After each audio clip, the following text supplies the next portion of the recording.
ಅವ್ರಿಗೆ, ಬುದ್ಧನಿಂದ ಡಾಕ್ಟರ್ ಬಾಬಾ ಸಾಹೇಬ್ ಅಂಬೇಡ್ಕರ್ ವರೆಗೆ ಸಮಾಜದ ಒಳಗಡೆ ಇರ್ತಕ್ಕಂತ ಈ ಸಮಸ್ಯೆಗಳನ್ನ ನಿವಾರಣೆ ಮಾಡಬೇಕು ಅಂತ ಪ್ರಯತ್ನ ಪಟ್ರು.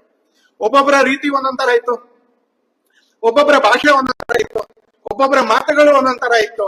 ಆಯಾಯ ಕಾಲಘಟ್ಟಕ್ಕೆ ಯಾವ ರೀತಿಯಲ್ಲಿ ಇರ್ಬೇಕೋ ಆ ರೀತಿಯಲ್ಲಿ ಅವ್ರ ಮಾತುಗಳನ್ನ ಆಡ್ತಾ ಬಂದ್ರು, ಆ ರೀತಿಯಲ್ಲಿ ಅವ್ರ ಚಟುವಟಿಕೆಗಳನ್ನ ಮಾಡ್ತಾ ಬಂದ್ರು, ಆ ರೀತಿ ಅವ್ರ ಸಮಾಜದಲ್ಲಿ ಜಾಗೃತಿಯನ್ನ ಕೂಡ ಮೂಡಿಸ್ತಾ ಬಂದ್ರು ಅಂತ. ಆ ತರ ಸಮಾಜದ ಒಳಗಿನ ಕೊರತೆಗಳನ್ನ ಸರಿ ಮಾಡ್ಲಿಕ್ಕೆ, ಸಮಾಜದ ಒಳಗಿನ ಕೊರತೆಗಳನ್ನ ಸರಿ ಮಾಡಿ ಸಮಾಜವನ್ನ ಏಕರೂಪತೆಯಿಂದ, ಏಕ ಮನಸ್ಸಿನಿಂದ, ಒಂದು ವಿವಿಧತೆಯ ಒಳಗೆ ಏಕತೆ ಅಂತಕ್ಕಂತ ನಮ್ ದೇಶದ ಒಂದು ಸಂಸ್ಕೃತಿ ಏನಿದೆ ಅದಕ್ಕೆ ಆಧಾರವಾಗಿ ಮುನ್ನಡೆಸಬೇಕು ಅಂತ ನಾನು ಆಗ್ಲೇ ಹೇಳಿದಾಗೆ ಬುದ್ಧನಿಂದ ಹಿಡಿದು, ಬಸವಣ್ಣವರಿಂದ ಹಿಡಿದು ಡಾಕ್ಟರ್ ಬಾಬಾ ಸಾಹೇಬ್ ಅಂಬೇಡ್ಕರ್ ಅವರವರಿಗೆ ಇವತ್ತಿಗೂ ಕೂಡ ಅನೇಕ ಹಿರಿಯರು ಆ ತರ ಕೆಲಸ ಮಾಡ್ತಾ ಬಂದ್ರು. ಇದೇ ಇದ್ದಲ್ಲ ಅದ್ರಲ್ಲಿ ಅತ್ಯಂತ ದೊಡ್ಡದಾಗಿರ್ತಕ್ಕಂಥ ಹೆಸರು ಕಳೆದ ಶತಮಾನದಲ್ಲಿ ಡಾಕ್ಟರ್ ಬಾಬಾ ಸಾಹೇಬ್ ಅಂಬೇಡ್ಕರ್ ಅವರು. ಶಾಂತಾರಾಮ್ ಸಿದ್ದಿ ಅವರು ಹೇಳಿದ್ರು, ಇಲ್ಲಿರ್ತಕ್ಕಂಥ ಅನೇಕ ಜನ ಸಂಘದ ಶಾಖೆಗಳಲ್ಲಿ ತಮ್ಮ ಸಾರ್ವಜನಿಕ ಜೀವನವನ್ನ, ಸಮಾಜ ಜೀವನವನ್ನ ಆರಂಭ ಮಾಡಿದ್ರು. ಇಲ್ಲಿರ್ತಕ್ಕಂಥ ಅನೇಕ ರಾಜಕೀಯ ಕ್ಷೇತ್ರದ ಮುಖಂಡರು ಅವ್ರ ಸಂಘದಲ್ಲಿ ಶಾಖೆಗೆ ಹೋಗ್ತಾ ಹೋಗ್ತಾ ಹೋಗ್ತಾ ರಾಷ್ಟ್ರೀಯತೆಯ ಪಾಠವನ್ನ ಕಲಿತರು. ಆ ಸಂಘದ ಶಾಖೆಗಳಲ್ಲಿ ಪ್ರತಿನಿತ್ಯ ಬೆಳಿಗ್ಗೆ ಒಂದು ಏಕಾತ್ಮತಾ ಸ್ತೋತ್ರ ಅಂತೇಳಿ ಈ ದೇಶದ ಪರ್ವತಗಳನ್ನ, ಈ ದೇಶದ ನದಿಗಳನ್ನ, ಈ ದೇಶದ ಶ್ರದ್ಧೆಯ ಮಾತೆಯರನ್ನ, ಈ ದೇಶದ ರಾಜರನ್ನ, ಈ ದೇಶದ ಸಮಾಜ ಸುಧಾರಕರನ್ನ, ಈ ದೇಶದ ಕವಿಗಳನ್ನ, ಈ ದೇಶದ ಕಲಾಕಾರರನ್ನ, ಈ ದೇಶದ ವಿಜ್ಞಾನಿಗಳನ್ನ, ಈ ದೇಶವನ್ನ ಸ್ವಾತಂತ್ರ್ಯಕ್ಕೋಸ್ಕರ ಪರಿಶ್ರಮ ಪಟ್ಟಂತ ಕ್ರಾಂತಿಕಾರಿಗಳನ್ನ, ಇವರೆಲ್ಲರನ್ನು ಕೂಡ ಆ ಶಾಖೆಗೆ ಹೋಗ್ತಕ್ಕಂತ ಪುಟ್ಟ ಪುಟ್ಟ ಬಾಲಕರು ಪ್ರತಿನಿತ್ಯ ನೆನಪು ಮಾಡ್ಕೊಳ್ತಾರೆ. ಆ ಪ್ರತಿನಿತ್ಯ ನೆನಪು ಮಾಡ್ಕೊಳ್ತಕ್ಕಂತ ವಾಕ್ಯಗಳಲ್ಲಿ ಒಂದು ವಾಕ್ಯ ಏನು ಅಂತ ಕೇಳಿದ್ರೆ, ಸುಭಾಷಃ ಪ್ರಣಮಾನಂದ ಕ್ರಾಂತಿವೀರೋ ವಿನಾಯಕ ಟಕ್ಕರೋ ಭೀಮರಾವಶ್ಚ ಕುಲೆ ನಾರಾಯಣೋ ಗುರು. ಸುಭಾಷಃ ಪ್ರಣಮಾನಂದ, ಸುಭಾಷ್ ಚಂದ್ರ ಬೋಸ್, ಸ್ವಾಮಿ ಪ್ರಣಮಾನಂದ, ಸುಭಾಷಃ ಪ್ರಣಮಾನಂದ ಕ್ರಾಂತಿವೀರೋ ವಿನಾಯಕ, ವಿನಾಯಕ್ ದಾಮೋದರ್ ಸಾವರ್ಕರ್, ಠಕ್ಕರೋ ಭೀಮರಾವಶ್ಚ ಡಾಕ್ಟರ್ ಬಾಬಾ ಸಾಹೇಬ್ ಅಂಬೇಡ್ಕರ್, ಫುಲೆ ನಾರಾಯಣೋ ಗುರು.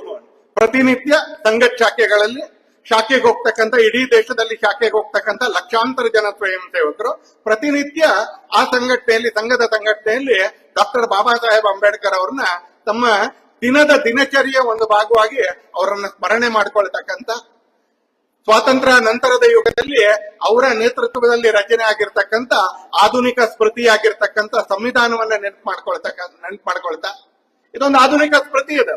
ಕಾಲ ಕಾಲದಲ್ಲಿ ನಮ್ಮ ದೇಶದಲ್ಲಿ ಜನಜೀವನವನ್ನ, ಸಮಾಜ ಜೀವನವನ್ನ ನಡೆಸಲಿಕ್ಕೆ ಅನೇಕ ಸ್ಮೃತಿಗಳನ್ನ ನಡೆಸ್ತಾ ಬಂದ್ರು ಅಂತಲ್ಲಿ ಆಯಾಯ ಕಾಲಘಟ್ಟದಲ್ಲಿ. ಡಾಕ್ಟರ್ ಅಂಬೇಡ್ಕರ್ ಕೊಟ್ಟಿರ್ತಕ್ಕಂಥ ಸಂವಿಧಾನ ಕೂಡ ಇವತ್ತಿನ ಸಂದರ್ಭದಲ್ಲಿ ಅದೊಂದು ಸ್ಮೃತಿ. ಅದು ಅದರ ಆಧಾರದ ಮೇಲೆ ಜನಜೀವನ ನಡೀತಾ ಇರೋದು, ಅದರ ಆಧಾರದ ಮೇಲೆ ನಾಗರಿಕ ಕಾನೂನುಗಳು ಇರ್ತಕ್ಕಂಥದ್ದು, ಅದರ ಆಧಾರದ ಮೇಲೆ ಆಡಳಿತ ವ್ಯವಸ್ಥೆ ನಡೀತಾ ಇರ್ತಕ್ಕಂಥದ್ದು. ಅದಕ್ಕೆ ಬದ್ಧತೆಯನ್ನು ತೋರುತ್ತಾ ಇವತ್ತು ನಮ್ಮ ದೇಶದ ಸಮಾಜ ನಿಧಾನಕ್ಕೆ ಮುಂದೆ ಹೋಗ್ತಾ ಇದೆ ಅಂತ. ಆದ್ರೆ ಕೆಲವು ರಾಜಕಾರಣಿಗಳಿಗೆ ಸಮಾಜದಲ್ಲಿ ಒಡಕನ್ನು ಹುಟ್ಟಿಸ್ಲಿಕ್ಕೆ ಅವ್ರಿಗೆ ಡಾಕ್ಟರ್ ಬಾಬಾ ಸಾಹೇಬ್ ಅಂಬೇಡ್ಕರ್ ಅವರ ಹೆಸರನ್ನು ಅವ್ರು ಉಪಯೋಗಿಸ್ತಾ ಹೋದ್ರು. ಸಂಘ ಅಂಬೇಡ್ಕರ್ ವಿರೋಧಿ, ಬಿಜೆಪಿ ಅಂಬೇಡ್ಕರ್ ವಿರೋಧಿ, ಅಟಲ್ ಬಿಹಾರಿ ವಾಜಪೇಯಿ ಅಂಬೇಡ್ಕರ್ ವಿರೋಧಿ, ನರೇಂದ್ರ ಮೋದಿ ಅಂಬೇಡ್ಕರ್ ವಿರೋಧಿ. ಈ 2024 ಲೋಕಸಭೆ ಚುನಾವಣೆಯ ಸಂದರ್ಭದಲ್ಲಿ ತುಂಬಾ ಅಂದ್ರೆ ಯಾವಾಗ್ಲೂ ಒಂದಷ್ಟು ಟೀಕೆಗಳು ಬಂದೇ ಬರುತ್ತೆ. ನಾವು ಸಮಾಜದೊಳಗೆ ಹೋಗ್ತಾ ಇದೀವಿ ಅಂತ ಹೇಳಿದ್ರೆ ಕೆಸರು ಧೂಳು ನಮ್ಮ ಮೈ ಮೇಲೆ ಬಂದೇ ಬರುತ್ತೆ ಅಂತ. ಆದ್ರೆ ಬೇಕು ಅಂತ ಗಾಡಿ ಓಡಿಸ್ಬಿಟ್ಟು ಕೆಸರು ಇರುತ್ತಾಗ ಒಂದ್ ಸ್ವಲ್ಪ ನಾವು ತಿರುಗಿ ನೋಡ್ತೀವಿ, ಇಲ್ದಿದ್ರೆ ಒಂದ್ ಸ್ವಲ್ಪ ಕೊಡೋಕೊಳ್ತೀವಿ ಅಂತ ಹೋಗ್ತಾರೆ. ರಸ್ತೆ ಹೋಗ್ಬೇಕಾದ್ರೆ ಧೂಳು ಕುತ್ಕೊಳ್ಳುತ್ತೆ. ಸಾರ್ವಜನಿಕ ಜೀವನದಲ್ಲೂ 4 ಜನ ಆಕ್ಷೇಪದ ಮಾತುಗಳನ್ನ ಹೇಳ್ತಾರೆ.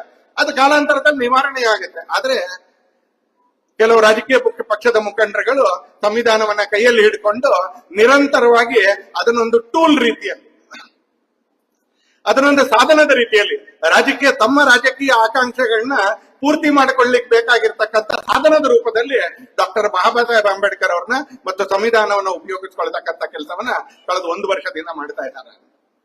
ಈ ಕಾರ್ಯಕ್ರಮ ಅದಕ್ಕೆ ಉತ್ತರ ಕೊಡ್ತಕ್ಕಂಥ ಒಂದು ಪ್ರಯತ್ನ. ಯಾಕಂದ್ರೆ ಡಾಕ್ಟರ್ ಬಾಬಾ ಸಾಹೇಬ್ ಅಂಬೇಡ್ಕರ್ ಅವ್ರನ್ನ ಇಲ್ಲಿ ಕುತ್ಕೊಂಡಿರ್ತಕ್ಕಂಥ ಯಾರು ಒಂದು ಟೂಲ್ ಕಿಟ್ ನ ಭಾಗವಾಗಿ ಸಮಾಜದಲ್ಲಿ ಯಾವತ್ತೂ ನೋಡ್ಲಿಲ್ಲ, ಬದುಕಿನಲ್ಲಿ ನೋಡ್ಲಿಲ್ಲ. ನಾವು ಶ್ರದ್ಧೆಯಿಂದ ನೋಡ್ದೋ, ಗೌರವದಿಂದ ನೋಡ್ದೋ. ಆದ್ರೆ ಡಾಕ್ಟರ್ ಬಾಬಾ ಸಾಹೇಬ್ ಅಂಬೇಡ್ಕರ್ ಅವ್ರನ್ನ ಮತ್ತು ಸಂವಿಧಾನವನ್ನ ಟೂಲ್ ಕಿಟ್ ನ ರೀತಿಯಲ್ಲಿ ನೀವೇನಾದ್ರೂ ಉಪಯೋಗಿಸ್ಕೊಂಡ್ರೆ ನಾವು ಸುಮ್ಮನೆ ಇರಕ್ಕಾಗೋದಿಲ್ಲ ಅಂತಕ್ಕಂಥ ಸಂದೇಶವನ್ನು ಕೊಡುವಂತ ಕಾರ್ಯಕ್ರಮ ಇವತ್ತಿದ್ದ. ಅದನ್ನ ಹಾಗೆ ಕೇಳ್ಕೊಂಡಿರಕ್ಕಾಗೋದಿಲ್ಲ. ಯಾಕಂದ್ರೆ ಸತ್ಯವನ್ನ ಸಮಾಜದ ಎದುರುಗಡೆ ಅನಾವರಣ ಮಾಡಿ ಇಡಬೇಕಾಗುತ್ತೆ. ಶಿಕ್ಷಣ, ಸಂಘಟನೆ, ಸಂಘರ್ಷ 3 ಮಂತ್ರಗಳನ್ನ ದಲಿತ ಸಮಾಜಕ್ಕೆ, ಅನುಸೂಚಿತ ಜಾತಿ ಸಮಾಜಕ್ಕೆ ಕೊಟ್ಟು ಡಾಕ್ಟರ್ ಅಂಬೇಡ್ಕರ್ ಅದಕ್ಕೋಸ್ಕರ ತನ್ನ ಜೀವನವನ್ನ ಸವಸಿದ್ರು. 40-50 ವರ್ಷಗಳ ತನ್ನ ಪ್ರೌಢ ಜೀವನವನ್ನ ಈ 3 ಶಬ್ದಗಳ ಆಧಾರದ ಮೇಲೆ ದಲಿತರ ಶಿಕ್ಷಣ ಪಡ್ಕೊಳ್ಬೇಕು, ದಲಿತರು ಸಂಘಟಿತರಾಗಬೇಕು, ದಲಿತರು ಸಂಘರ್ಷ ಮಾಡ್ಬೇಕು ತಮ್ಮ ಹಕ್ಕುಗಳಿಗೋಸ್ಕರ. ಈ 3 ಒಂದು ಬೀಜ ಮಂತ್ರ ತರ ಉಪಯೋಗಿಸ್ತಾ ಅವರು ನಿಧಾನಕ್ಕೆ ಪ್ರವರ್ಧಮಾನಕ್ಕೆ ಬರ್ತಾರೆ. ಆ ಸಮಾಜದ ನಾಯಕರಾಗ್ತಾರೆ, ದೇಶದ್ದು ಕೂಡ ನಾಯಕರಾಗ್ತಾರೆ. ಅವ್ರು ಯಾವ್ದೋ ಒಂದು ಗುಂಪಿನ ನಾಯಕರಲ್ಲ, ಅವರು ಇಡೀ ದೇಶಕ್ಕೆ ಸೇರಿರ್ತಕ್ಕಂಥ ಒಬ್ರು ಮಹಾಪುರುಷರವ್ರು.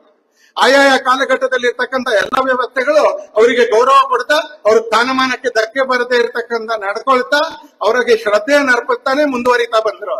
ಆದ್ರೆ ಕೆಲವ್ರನ್ನ ಅವ್ರನ್ನ ಉಪಯೋಗಿಸ್ಕೊಳ್ತಾ ಹೋದ್ರು. ಹೇಗೆ ಅವ್ರನ್ನ ಉಪಯೋಗಿಸ್ಕೊಳ್ತಾ ಹೋದ್ರು? ನಾನು ಸಾಕ್ಷಿಗಳ ಸಮೇತ, ಉದಾಹರಣೆಗಳ ಸಮೇತ ನಾನು ಆರಂಭದಲ್ಲಿ ನಿಮ್ ಮುಂದೆ ಇಡ್ತೀನಿ. ಹಾಗೆ ಯಾವ ಸಂವಿಧಾನದ ಪುಸ್ತಕವನ್ನು ಇಟ್ಕೊಂಡು ಚುನಾವಣೆಯ ಎಲ್ಲಾ ರ್ಯಾಲಿಗಳಲ್ಲಿ ಪ್ರಚಾರ ಮಾಡ್ತಾ ಹೋದ್ರು, ಅವ್ರ ಬಂಡವಾಳ ಏನು ಅನ್ನೋದು ಕೂಡ ಇವತ್ತು ಆ ಪುಸ್ತಕದಲ್ಲಿ, ಸಂವಿಧಾನವನ್ನ ಬದಲಾಯಿಸಿದ್ ಯಾರು ಅನ್ನುವಂತ ಪುಸ್ತಕದಲ್ಲಿ ನಮ್ಮೆಲ್ಲರಿಗೂ ಸಿಗುತ್ತೆ. ನಾನು ವಿನಂತಿ ಮಾಡ್ತೀನಿ, ವಿಕಾಸ್ ಅವ್ರಿಗೆ ಮೊದಲನೇದಾಗ ಅಭಿನಂದನೆ ಮಾಡ್ತೀನಿ ನಾನು. ಯಾಕಂದ್ರೆ ನಮ್ಮಂತವ್ರಿಗೆ ಸಾಮಾಜಿಕ ಜೀವನದಲ್ಲಿ ಕೆಲಸ ಮಾಡ್ತಾ ಇದ್ದಂತವ್ರಿಗೆ ಗೊತ್ತೇ ಇಲ್ಲದೆ ಇರ್ತಕ್ಕಂತ ಅನೇಕ ಸಂಗತಿಗಳನ್ನ ಹುಡುಕಿ ಹೆಕ್ಕಿ ತೆಗೆದು ಇತ್ತದೆಲ್ಲ ಸತ್ಯ. ಆದ್ರೆ ಸತ್ಯವನ್ನ ಕೆಲವು ಸರಿ ಹುಡುಕಿ ಹೇಳಬೇಕಾಗುತ್ತೆ ಯಾರಾದ್ರೂ ಒಬ್ರು. ಆ ಸತ್ಯವನ್ನ ಉದಾಹರಣೆಗಳ ಸಮೇತ, ಆಧಾರದ ಸಮೇತ, ಡಾಕ್ಯುಮೆಂಟ್ಗಳು, ದಾಖಲೆಗಳ ಸಮೇತ ಇವತ್ತು ನಮ್ಮ ಎದುರುಗಡೆ ವಿಕಾಸ್ ಅವರು ಇಟ್ಟಿದ್ದಾರೆ. ಅವರು ಬರೆದಿರ್ತಕ್ಕಂಥ ಪುಸ್ತಕ ನಮ್ಮ ಹತ್ರ ಇದೆ. ನಾನು ವಿಕಾಸ್ ಅವರಿಗೆ ಕೂಡ ಅಭಿನಂದನೆಗಳನ್ನ ಸಲ್ಲಿಸಲಿಕ್ಕೆ ಅಂತ ಬಯಸ್ತೀನಿ. ಹಾಗೆ ನಿಮ್ಮೆಲ್ರಿಗೂ ವಿನಂತಿ ಮಾಡ್ಲಿಕ್ಕೆ ಅಂತ ಬಯಸ್ತೀನಿ, ಪುಸ್ತಕ ಕೊಂಡ್ಕೊಂಡು ಓದ್ಬೇಕು. ಹಾಗಾಗಿ ಪುಸ್ತಕವನ್ನು ಕೊಂಡ್ಕೊಂಡು ಇವತ್ತೇನ್ ಸುಳ್ಳು ತರ್ಕಗಳನ್ನ ನಮ್ಮ ಮುಂದೆ ಇಡ್ತಾ ಇದ್ದಾರೆ ಅದನ್ನ ನಾವು ಜನರ ಎದುರಿಗೆ ಬಯಲ್ ಮಾಡ್ತಕ್ಕಂಥ ಕೆಲಸ ಮಾಡ್ಬೇಕು. ಡಾಕ್ಟರ್ ಬಾಬಾ ಸಾಹೇಬ್ ಅಂಬೇಡ್ಕರ್ ಕಾಂಗ್ರೆಸ್ ತನ್ನ ಸ್ವತ್ತು ಅಂತ ಭಾವಿಸಿದೆ ಇವತ್ತು. ಡಾಕ್ಟರ್ ಬಾಬಾ ಸಾಹೇಬ್ ಅಂಬೇಡ್ಕರ್ ಅವ್ರನ್ನ ಕಾಂಗ್ರೆಸ್ ಇವತ್ತು ತನ್ನ ಟೂಲ್ ಕಿಟ್ ಅಂತ ಇವತ್ತು ಭಾವಿಸಿದೆ ಇವತ್ತು. ಹಾಗಾಗಿ ಅವ್ರ ಹೆಸರನ್ನ ಇಟ್ಕೊಂಡು ಇಷ್ಟೊಂದು ಆಟ ಆಡುವಂತ ಪ್ರಯತ್ನ ಮಾಡ್ತಾರೆ ಅವರು. ಆದ್ರೆ ಕಾಂಗ್ರೆಸ್ಸಿನ ಬೇರೆ ಬೇರೆ ಪ್ರಧಾನಮಂತ್ರಿಗಳ ಕಾಲದಲ್ಲಿ ಅದೇ ಡಾಕ್ಟರ್ ಬಾಬಾ ಸಾಹೇಬ್ ಅಂಬೇಡ್ಕರ್ ಅವರ ಬಗ್ಗೆ ಹೇಗಿತ್ತು ಅವ್ರ ವರ್ತನೆ. ಈ ದೇಶಕ್ಕೆ ಡಾಕ್ಟರ್ ಬಾಬಾ ಸಾಹೇಬ್ ಅಂಬೇಡ್ಕರ್ ಕಾಂಗ್ರೆಸ್ಸಿನ ಕೊಡುಗೆ ಆಗಿ ಸಿಗ್ಲಿಲ್ಲ ಅಂದ್ರೆ, ಎಲ್ಲೂ ಕಾಂಗ್ರೆಸ್ಸಿನ ಕೊಡುಗೆ ಆಗಿ ಸಿಗ್ಲಿಲ್ಲ. ಪ್ರತಿ ಘಟ್ಟದಲ್ಲೂ ಕಾಂಗ್ರೆಸ್ ಅವರಿಗೆ ಅಡ್ಡಿ ಮಾಡುವಂತ ಪ್ರಯತ್ನವನ್ನ ನಿರಂತರವಾಗಿ ಮಾಡ್ಕೊಂಡು ಬಂತು. ಎರಡನೇದಾಗಿ ಅವರ ಸಾವಿನ ನಂತರವೂ ಕೂಡ ಅವ್ರಿಗೆ ಸಲ್ಬೇಕಾಗಿರ್ತಕ್ಕಂಥ ಯಾವುದೇ ಗೌರವವನ್ನ ಕಾಂಗ್ರೆಸ್ಸಿನ ಯಾವುದೇ ಸರ್ಕಾರ ಕೂಡ ಕೊಡ್ಲಿಲ್ಲ. ಇವತ್ತು ನಾನು ಈ ವೇದಿಕೆಯಿಂದ ಮಾಧ್ಯಮಗಳ ಮುಖಾಂತರ ಮತ್ತು ನಿಮ್ಮೆಲ್ಲರ ಮುಖಾಂತರ ಕಾಂಗ್ರೆಸ್ ಅವರಿಗೆ ಸವಾಲ್ ಹಾಕಕ್ಕೆ ಅಂತ ಬಯಸ್ತೀನಿ. ನಾವ್ ಎತ್ತಾ ಇರ್ತಕ್ಕಂಥ ಮಾತಿನಲ್ಲಿ ಒಂದಕ್ಕಾದ್ರೂ ಗಂಟಲಿನಿಂದಲ್ಲ, ಶಬ್ದದಿಂದಲ್ಲ, ತರ್ಕದಿಂದ ಉತ್ತರ ಕೊಡಿ ಅಂತ. ಬೆಳಗಾಂನಲ್ಲಿ ಜೈ ಬಾಪು ಜೈ ಭೀಮ್ ಸಮಾವೇಶ ಮಾಡ್ತಾರೆ. ಯಾವ ಅನರ್ಥಕ್ಕ ಸಮಾವೇಶ ಮಾಡ್ತಾರೆ? ಇವ್ರ ಜೀವನದಲ್ಲಿ ಬಾಪು ಇಲ್ಲ, ಇವ್ರ ನಂಬಿಕೆಯಲ್ಲಿ ಭೀಮ್ ಇಲ್ಲ ಅಂತ. ಎರಡೂ ಇಲ್ಲ. ಕಾಂಗ್ರೆಸ್ನವ್ರು ಇವತ್ತಿನ ಜೀವನ ನೋಡಿದ್ರೆ ಎಲ್ಲಾದ್ರೂ ಅದ್ರಲ್ಲಿ ಗಾಂಧೀಜಿ ಕಾಣಿಸುತ್ತಾ ಅಂತ ಕೇಳಿದ್ರೆ ಎಲ್ಲೂ ಗಾಂಧೀಜಿ ಕಾಣಿಸೋದಿಲ್ಲ. ಕಾಂಗ್ರೆಸ್ನವ್ರ ನಿಯತ್ನಲ್ಲಿ ಎಲ್ಲಾದ್ರೂ ಭೀಮ್ ಕಾಣಿಸ್ತಾರ ಅಂತ ಕೇಳಿದ್ರೆ ಎಲ್ಲೂ ಕೂಡ ಭೀಮ್ ಕಾಣಿಸೋದಿಲ್ಲ. ಎಲ್ಲೂ ಕೂಡ ಇವ್ರು ಡಾಕ್ಟರ್ ಬಾಬಾ ಸಾಹೇಬ್ ಅಂಬೇಡ್ಕರ್ ಮೇಲ್ ಬರ್ಲಿಕ್ಕೂ ಬಿಡ್ಲಿಲ್ಲ, ಜಗಜೀವನ್ ರಾಮ್ ಮೇಲ್ ಬರ್ಲಿಕ್ಕೂ ಬಿಡ್ಲಿಲ್ಲ. ನಾವು ಜಗಜೀವನ್ ರಾಮ್ ಬಗ್ಗೆ ಕಾಂಗ್ರೆಸ್ ಹೇಗೆ ನಡ್ಕೊಳ್ತೋ, ಬೇರೆ ಬೇರೆ ಗಾಂಧಿ ಕುಟುಂಬದವ್ರು ಹೇಗೆ ನಡ್ಕೊಂಡ್ರು ಅನ್ನೋದನ್ನ ನಾವು ಭವಿಷ್ಯದಲ್ಲಿ ಮುಂದೆ ತೆಗೆದಿಡ್ತೀವಿ. ಅವರು ಪ್ರಧಾನಮಂತ್ರಿ ಆಗಾಕಿ ಬಿಡ್ಲಿಲ್ಲ. ಆ ತರದ ತಂತ್ರಗಳನ್ನ, ಕುತಂತ್ರಗಳನ್ನ ನಿರಂತರವಾಗಿ ಹೇರ್ಕೊಂಡ್ಬಂದ್ರು. ಯಾಕಂದ್ರೆ ಆ ಗಾಂಧಿ ಎನ್ನುವಂತ ಒಂದು ಶಬ್ದವನ್ನ ದುರುಪಯೋಗ ಮಾಡ್ಕೊಂಡು ಅಭ್ಯಾಸ ಆಗ್ಬಿಟ್ಟಿತ್ತು. ಈಗಲೂ ಕೂಡ ಬೆಳೀತಕ್ಕಂತ ಮಕ್ಕಳಿಗೆ ಆ ಮಹಾತ್ಮ ಗಾಂಧಿನೂ ಈ ನಕಲಿ ಗಾಂಧಿಗಳು ಎರಡು ಒಂದೇ ಅಂತ ಅನ್ನಿಸ್ಬಿಡುತ್ತೆ. ಯಾವುದೇ ಮಗುಗೆ ಯಾರಿಗಾದ್ರೂ ಅನ್ಸುತ್ತೆ ಅದೇ ತರದ ಹೆಸರಿದ್ರೆ ಇವರಿಬ್ರು ಎಲ್ಲೋ ಒಂದೇ ಮನೆತನದವರು ಅಂತ ಅನ್ನಿಸ್ಬಿಡುತ್ತಂತ. ಆ ಮಹಾತ್ಮನಿಗೂ ಈ ನಕಲಿಗಳಿಗೂ ಯಾವ ಸಂಬಂಧನೂ ಹೇಗಿಲ್ವೋ ಹಾಗೆ ಈ ಪಕ್ಷಕ್ಕೂ ಡಾಕ್ಟರ್ ಬಾಬಾ ಸಾಹೇಬ್ ಅಂಬೇಡ್ಕರ್ಗೂ ಎಲ್ಲೂ ಕೂಡ ಸಂಬಂಧ ಸರಿ ಇರಲಿಲ್ಲ. ಮತ್ತು ಡಾಕ್ಟರ್ ಬಾಬಾ ಸಾಹೇಬ್ರನ್ನ ತುಳಿತಕ್ಕಂತ ಕೆಲಸವನ್ನೇ ಮಾಡ್ತಾ ಬಂದು ಸಂವಿಧಾನ ರಚನಾ ಸಮಿತಿ constituent ಅಸೆಂಬ್ಲಿಗೆ doctor Baba Saheb Ambedkar election ನಿಂತ್ಕೊಳ್ತಾರೆ, ಸೋಲಿಸ್ತಾರ. ಅವ್ರನ್ನ ಗೆಲ್ಲಿಕ್ ಬಿಡ್ಲಿಲ್ಲ, ಸೋಲಿಸಕ್ಕೆ ಅಂತ ಪ್ರಯತ್ನ ಮಾಡಿ ಸೋಲಿಸ್ತಾರೆ. ಇನ್ನೊಂದ್ ಕಡೆ ನಿಲ್ಲಿಕ್ಕೆ ಅಂತ ಪ್ರಯತ್ನ ಪಡ್ತಾರೆ, ಅಲ್ಲೂ ಜಾಗ ಸಿಗೋದಿಲ್ಲ. ಕಡೆಗೆ ಡಾಕ್ಟರ್ ಬಾಬಾ ಸಾಹೇಬ್ ಅಂಬೇಡ್ಕರ್ ಅವರು ಕಲ್ಕತ್ತಾದ ಹತ್ರ ಇರ್ತಕ್ಕಂಥ 2 ಕ್ಷೇತ್ರದಲ್ಲಿ ಜೋಗೇಂದ್ರನಾಥ್ ಮಂಡಲ್ ಅಂತಕ್ಕಂಥ ದಲಿತ ನಾಯಕರ ಅವರ ಸಹಕಾರದ ಕಾರಣಕ್ಕೆ ಕಲ್ಕತ್ತಾದಲ್ಲಿ ನಿಂತು ಗೆಲ್ತಾರ ಅವರು. ಆದ್ರೆ ಆ ಕಲ್ಕತ್ತಾದಲ್ಲಿ ನಿಂತು ಗೆದ್ದ ಮೇಲೆ ವಿಭಜನೆಯ ಸಂದರ್ಭದಲ್ಲಿ ಕಾಂಗ್ರೆಸ್ ಅವರು ಇಷ್ಟೊಂದು ಕುತಂತ್ರ ಮಾಡ್ತಾರೆ. ಇವ್ರು ಯಾವ ಕ್ಷೇತ್ರದಿಂದ ಗೆದ್ದಿದ್ರಲ್ಲ ಆ ಕ್ಷೇತ್ರವನ್ನೇ ಬಾಂಗ್ಲಾದೇಶಕ್ಕೆ ಬಿಟ್ಕೊಟ್ಬಿಡ್ತಾರೆ, ಆ ಭೂಭಾಗವನ್ನೇ ಬಾಂಗ್ಲಾದೇಶಕ್ಕೆ ಬಿಟ್ಕೊಡ್ತಾರೆ. ಹೀಗಾಗಿ ಮತ್ತೆ ಇವ್ರಿಗೆ ಕ್ಷೇತ್ರ ಇಲ್ಲ. ಆಮೇಲೆ ಜೈಕರ್ ಅವ್ರ ಕಾರಣಕ್ಕೆ ಜೈಕರ್ ಅವ್ರ ರಾಜೀನಾಮೆ ಕೊಟ್ಟು ಡಾಕ್ಟರ್ ಬಾಬಾ ಸಾಹೇಬ್ ಅಂಬೇಡ್ಕರ್ ಅವರು ಸಂವಿಧಾನ ರಚನಾ ಸಮಿತಿಯಲ್ಲಿ ಉಳ್ಕೊಳ್ಳುವ ಹಾಗೆ ಮಾಡ್ತಾರೆ. ದೇಶದ ಅದೃಷ್ಟ ನೋಡಿ ಅಂತಾನೆ. ಅಂದ್ರೆ ಆ ಘಟ್ಟದಲ್ಲಿ ಅಕಸ್ಮಾತ್ ಡಾಕ್ಟರ್ ಬಾಬಾ ಸಾಹೇಬ್ರು ಸಂವಿಧಾನ ರಚನಾ ಸಮಿತಿಗೆ ಬರ್ದೇನೆ ಇದ್ದಿದ್ರೆ ಇವತ್ತಿರ್ತಕ್ಕಂತ ರೀತಿಯ ಸಂವಿಧಾನ ನಮ್ ಕೈ ಸಿಗ್ತಾನೆ ಇರಲಿಲ್ಲ. ಅವರನ್ನ ಸಂವಿಧಾನ ರಚನಾ ಸಮಿತಿಯಲ್ಲಿ ಇಡ್ಲಿಕ್ಕೆ ಅಧ್ಯಕ್ಷರು ಮಾಡೋದು ಬಿಟ್ಬಿಡಿ ಅಂತಾನೆ. ಅಧ್ಯಕ್ಷರು ನೆಹರು ಕಾರಣಕ್ಕೆ ಆಗ್ಲಿಲ್ಲ ಅವರು. ಸಂವಿಧಾನ ರಚನಾ ಸಮಿತಿಯಲ್ಲಿ ಇರ್ಲಿಕ್ಕೂ ಕೂಡ ಬಿಡದೇ ಇರುವಂತ ರೀತಿಯಲ್ಲಿ ಕಾಂಗ್ರೆಸ್ 3 ಸಲ ಪ್ರಯತ್ನ ಪಡುತ್ತೆ. ಮೊದಲು ಸೋಲ್ಸುತ್ತೆ, 2ನೇ ಸಲ ಬಂಗಾಳದಲ್ಲಿ ಅವ್ರು ಗೆಲ್ದೇ ಇರುವಾಗ ಪ್ರಯತ್ನ ಮಾಡುತ್ತೆ, 3ನೇ ಸಲ ಅವ್ರು ಗೆದ್ದಿರ್ತಕ್ಕಂಥ ಜಾಗವನ್ನ ಬಾಂಗ್ಲಾದೇಶಕ್ಕೆ ಸೇರಿಸುವಂತ ರೀತಿಯಲ್ಲಿ ಅದು ಪ್ರಯತ್ನ ಪಡುತ್ತಂತಾನೆ. ಆದ್ರೆ ನಮ್ ದೇಶದ ಪುಣ್ಯ, ನಮ್ ದೇಶದ ಸಾರ್ವಜನಿಕರ ಪುಣ್ಯ, ಡಾಕ್ಟರ್ ಬಾಬಾ ಸಾಹೇಬ್ ಅಂಬೇಡ್ಕರ್ ಅವರು ಸಂವಿಧಾನ ರಚನಾ ಸಮಿತಿಯಲ್ಲಿ ಉಳ್ಕೊಳ್ತಾರೆ ಅಂತ. ಸಂವಿಧಾನ ರಚನೆ ಆಗುತ್ತೆ, ನಾನು ಅದರ ಇತಿಹಾಸಕ್ಕೆ ಅಂತ ಹೋಗೋದಿಲ್ಲ ಅಂತಾನೆ. ಇವತ್ತಿನ ಸಭೆ ಉದ್ದೇಶ ಕೂಡ ಅದಲ್ಲ, ಅದ್ರ ಬಗ್ಗೆ ವಿವರವಾಗಿ ನಾವು ಬೇರೆ ವೇದಿಕೆಗಳಲ್ಲಿ ಚರ್ಚೆ ಮಾಡಬಹುದು ಅಂತಲ್ಲಿ. ಸಂವಿಧಾನ ರಚನೆ ಆಗುತ್ತೆ. ನವೆಂಬರ್ 26 ಸಂವಿಧಾನವನ್ನ ಈ ದೇಶಕ್ಕೆ ಕೊಡುಗೆಯಾಗಿ ಕೊಡ್ತಾರೆ. 25ಕ್ಕೆ ವಿಸ್ತೃತವಾಗಿರ್ತಕ್ಕಂಥ ಭಾಷಣ ಮಾಡ್ತಾರೆ 49ನೇ ಇಸ್ವಿಯಲ್ಲಿ. 49ನೇ ಇಸ್ವಿಯ ನವೆಂಬರ್ 26ಕ್ಕೆ ಈ ದೇಶಕ್ಕೆ ಸಮರ್ಪಣೆ ಆಗುತ್ತೆ, ರಾಷ್ಟ್ರಪತಿಗಳಿಗೆ ಸಮರ್ಪಣೆ ಮಾಡ್ತಾರೆ. ಜನವರಿ 26, 1950ಕ್ಕೆ ಸಂವಿಧಾನ ಸ್ವೀಕಾರ ಆಗುತ್ತೆ ನಮ್ಮ ದೇಶಕ್ಕೆ. ಜನವರಿ 26ಕ್ಕೆ ನಮ್ಮ ದೇಶ ಒಂದು ಗಣರಾಜ್ಯವಾಗಿ ಘೋಷಿತ ಆಗುತ್ತೆ. ವಿ ದ ಪೀಪಲ್ ಅಂತ ಸಂವಿಧಾನ ಆರಂಭ ಮಾಡ್ತಾ, ಯಾರೋ ಕೊಟ್ಟರು ಅಂತಲ್ಲ, ನಾವು ಸ್ವೀಕರಿಸಿದೀವಿ ಅನ್ನುವಂತ ರೀತಿಯಲ್ಲಿ ಆ ಸಂವಿಧಾನವನ್ನು ಸ್ವೀಕರಣೆ ಮಾಡ್ತೀವಿ. ವಿ ದ ಪೀಪಲ್ ರಿಸಾಲ್ವ್, ನಾವು ಸಂಕಲ್ಪ ಮಾಡ್ತೀವಿ ಅನ್ನುವಂತ ರೀತಿಯಲ್ಲಿ ಸಂವಿಧಾನ ಆರಂಭ ಆಗುತ್ತೆ. 52ರಲ್ಲಿ ಜನರಲ್ ಎಲೆಕ್ಷನ್, ಮೊದಲನೇ ಚುನಾವಣೆ ನಮ್ಮ ದೇಶದ್ದು. ಬಾಬಾ ಸಾಹೇಬ್ ಅಂಬೇಡ್ಕರ್ ಅವರು ಚುನಾವಣೆಗೆ ನಿಂತ್ಕೊಳ್ತಾರೆ. ಕಾಂಗ್ರೆಸ್ನವರು ಅವ್ರನ್ನ ಪ್ರಯತ್ನ ಪಟ್ಟು ಹೀನಾಯವಾಗಿ ಸೋಲಿಸ್ತಾರೆ. ದೇಶ ರಚನೆ ಆದಾಗ ಈ ತರ ಯಾರ್ಯಾರು ಇದ್ರೋ ಅವರೆಲ್ಲರೂ ಸಂಸತ್ನಲ್ಲಿ ಬರಬೇಕು ಅಂತ ಕಾಂಗ್ರೆಸ್ ಪ್ರಯತ್ನ ಪಡಬೇಕಾಗಿತ್ತು. ಯಾಕಂದ್ರೆ ಆಗ ಬೇರೆ ಯಾವ್ದು ಪಾರ್ಟಿ ಇರ್ಲಿಲ್ಲ, ಸಣ್ಣ ಪಾರ್ಟಿ ಇದ್ದಿದ್ದು. ದೇಶದಲ್ಲಿ ಒಂದೇ ಪಾರ್ಟಿ ಇದ್ದಿದ್ದು ಕಾಂಗ್ರೆಸ್ ಅದು. ಗಾಂಧೀಜಿ ಹೇಳಿದ್ರು ವಿಸರ್ಜನೆ ಮಾಡಿ ಅಂತ. ಯಾಕಂದ್ರೆ ಗಾಂಧೀಜಿ ಗೊತ್ತಿತ್ತು ತನ್ನ ಜೊತೆಗಿರೋರೆಲ್ಲ ಅಧಿಕಾರ ಸಿಕ್ಕದಾಗ ಏನಾಗ್ತಾರೆ ಅಂತ ಅವ್ರಿಗೆ ಚೆನ್ನಾಗಿ ಗೊತ್ತಿತ್ತು. ಹಾಗಾಗಿ ಅವ್ರು ಹೇಳಿದ್ರು 48ರಲ್ಲಿ ಇದನ್ನ ವಿಸರ್ಜನೆ ಮಾಡಿ ಅಂತ ಹೇಳಿದ್ರು. ಆಮೇಲೆ ಇರೋರ ಯೋಗ್ಯತೆ ಏನು ಅಂತ ಗಾಂಧೀಜಿಗೆ ಚೆನ್ನಾಗಿ ಗೊತ್ತಿತ್ತು, ಆದ್ರೆ ವಿಸರ್ಜನೆ ಮಾಡ್ಲಿಲ್ಲ. ಆ ಕಾಂಗ್ರೆಸ್ ಅನ್ನೋ ಹೆಸರನ್ನು ದುರುಪಯೋಗ ಮಾಡ್ಕೊಂಡ್ರು, ಗಾಂಧೀಜಿ ಅನ್ನೋ ಹೆಸರನ್ನು ಕೂಡ ದುರುಪಯೋಗ ಮಾಡ್ಕೊಂಡ್ರು. ಮೊದಲನೇ ಚುನಾವಣೆ 52 ಇಸ್ವಿಯಲ್ಲಿ ಡಾಕ್ಟರ್ ಬಾಬಾ ಸಾಹೇಬ್ ಅಂಬೇಡ್ಕರ್ ಅವ್ರನ್ನ ಸೋಲಿಸ್ತಾರೆ. ಡಾಕ್ಟರ್ ಬಾಬಾ ಸಾಹೇಬ್ ಅಂಬೇಡ್ಕರ್ ಅವ್ರನ್ನ ಯಾರು ಸೋಲ್ಸಿದ್ನೋ ಒಬ್ಬ ಮನುಷ್ಯ, ಬಹಳ ದೊಡ್ಡ ಮನುಷ್ಯ ಏನಲ್ಲ, ಒಬ್ಬ ಸಾಮಾನ್ಯ ಕಾರ್ಯಕರ್ತ ಕಾಂಗ್ರೆಸ್ ಇದು. ಅವನಿಗೆ 1960ನೇ ಇಸ್ವಿಯಲ್ಲಿ ಬಾಬಾ ಸಾಹೇಬ್ರನ್ನ ಸೋಲ್ಸಿದ್ರು ಅನ್ನೋ ಕಾರಣಕ್ಕೋಸ್ಕರನೇ ಪದ್ಮಶ್ರೀ ಪ್ರಶಸ್ತಿ ಕೊಡ್ತಾರೆ. ಸೋಲ್ಸಿದ ಕಾರಣಕ್ಕೆ, ಅವ್ರು ಬೇರೆ ಯಾವ ಯೋಗ್ಯತೆನೂ ಇರಲಿಲ್ಲ ಸೋಲಿಸಿದವನ್ಗೆ, ಚುನಾವಣೆಯಲ್ಲಿ ಸೋಲಿಸ್ತಾ. 53ರಲ್ಲಿ ಭಂಡಾರದಲ್ಲಿ ಬಾಬಾ ಸಾಹೇಬ್ ಅಂಬೇಡ್ಕರ್ ಅವರು 2ನೇ ಉಪಚುನಾವಣೆಗೆ ನಿಂತ್ಕೋತಾರೆ.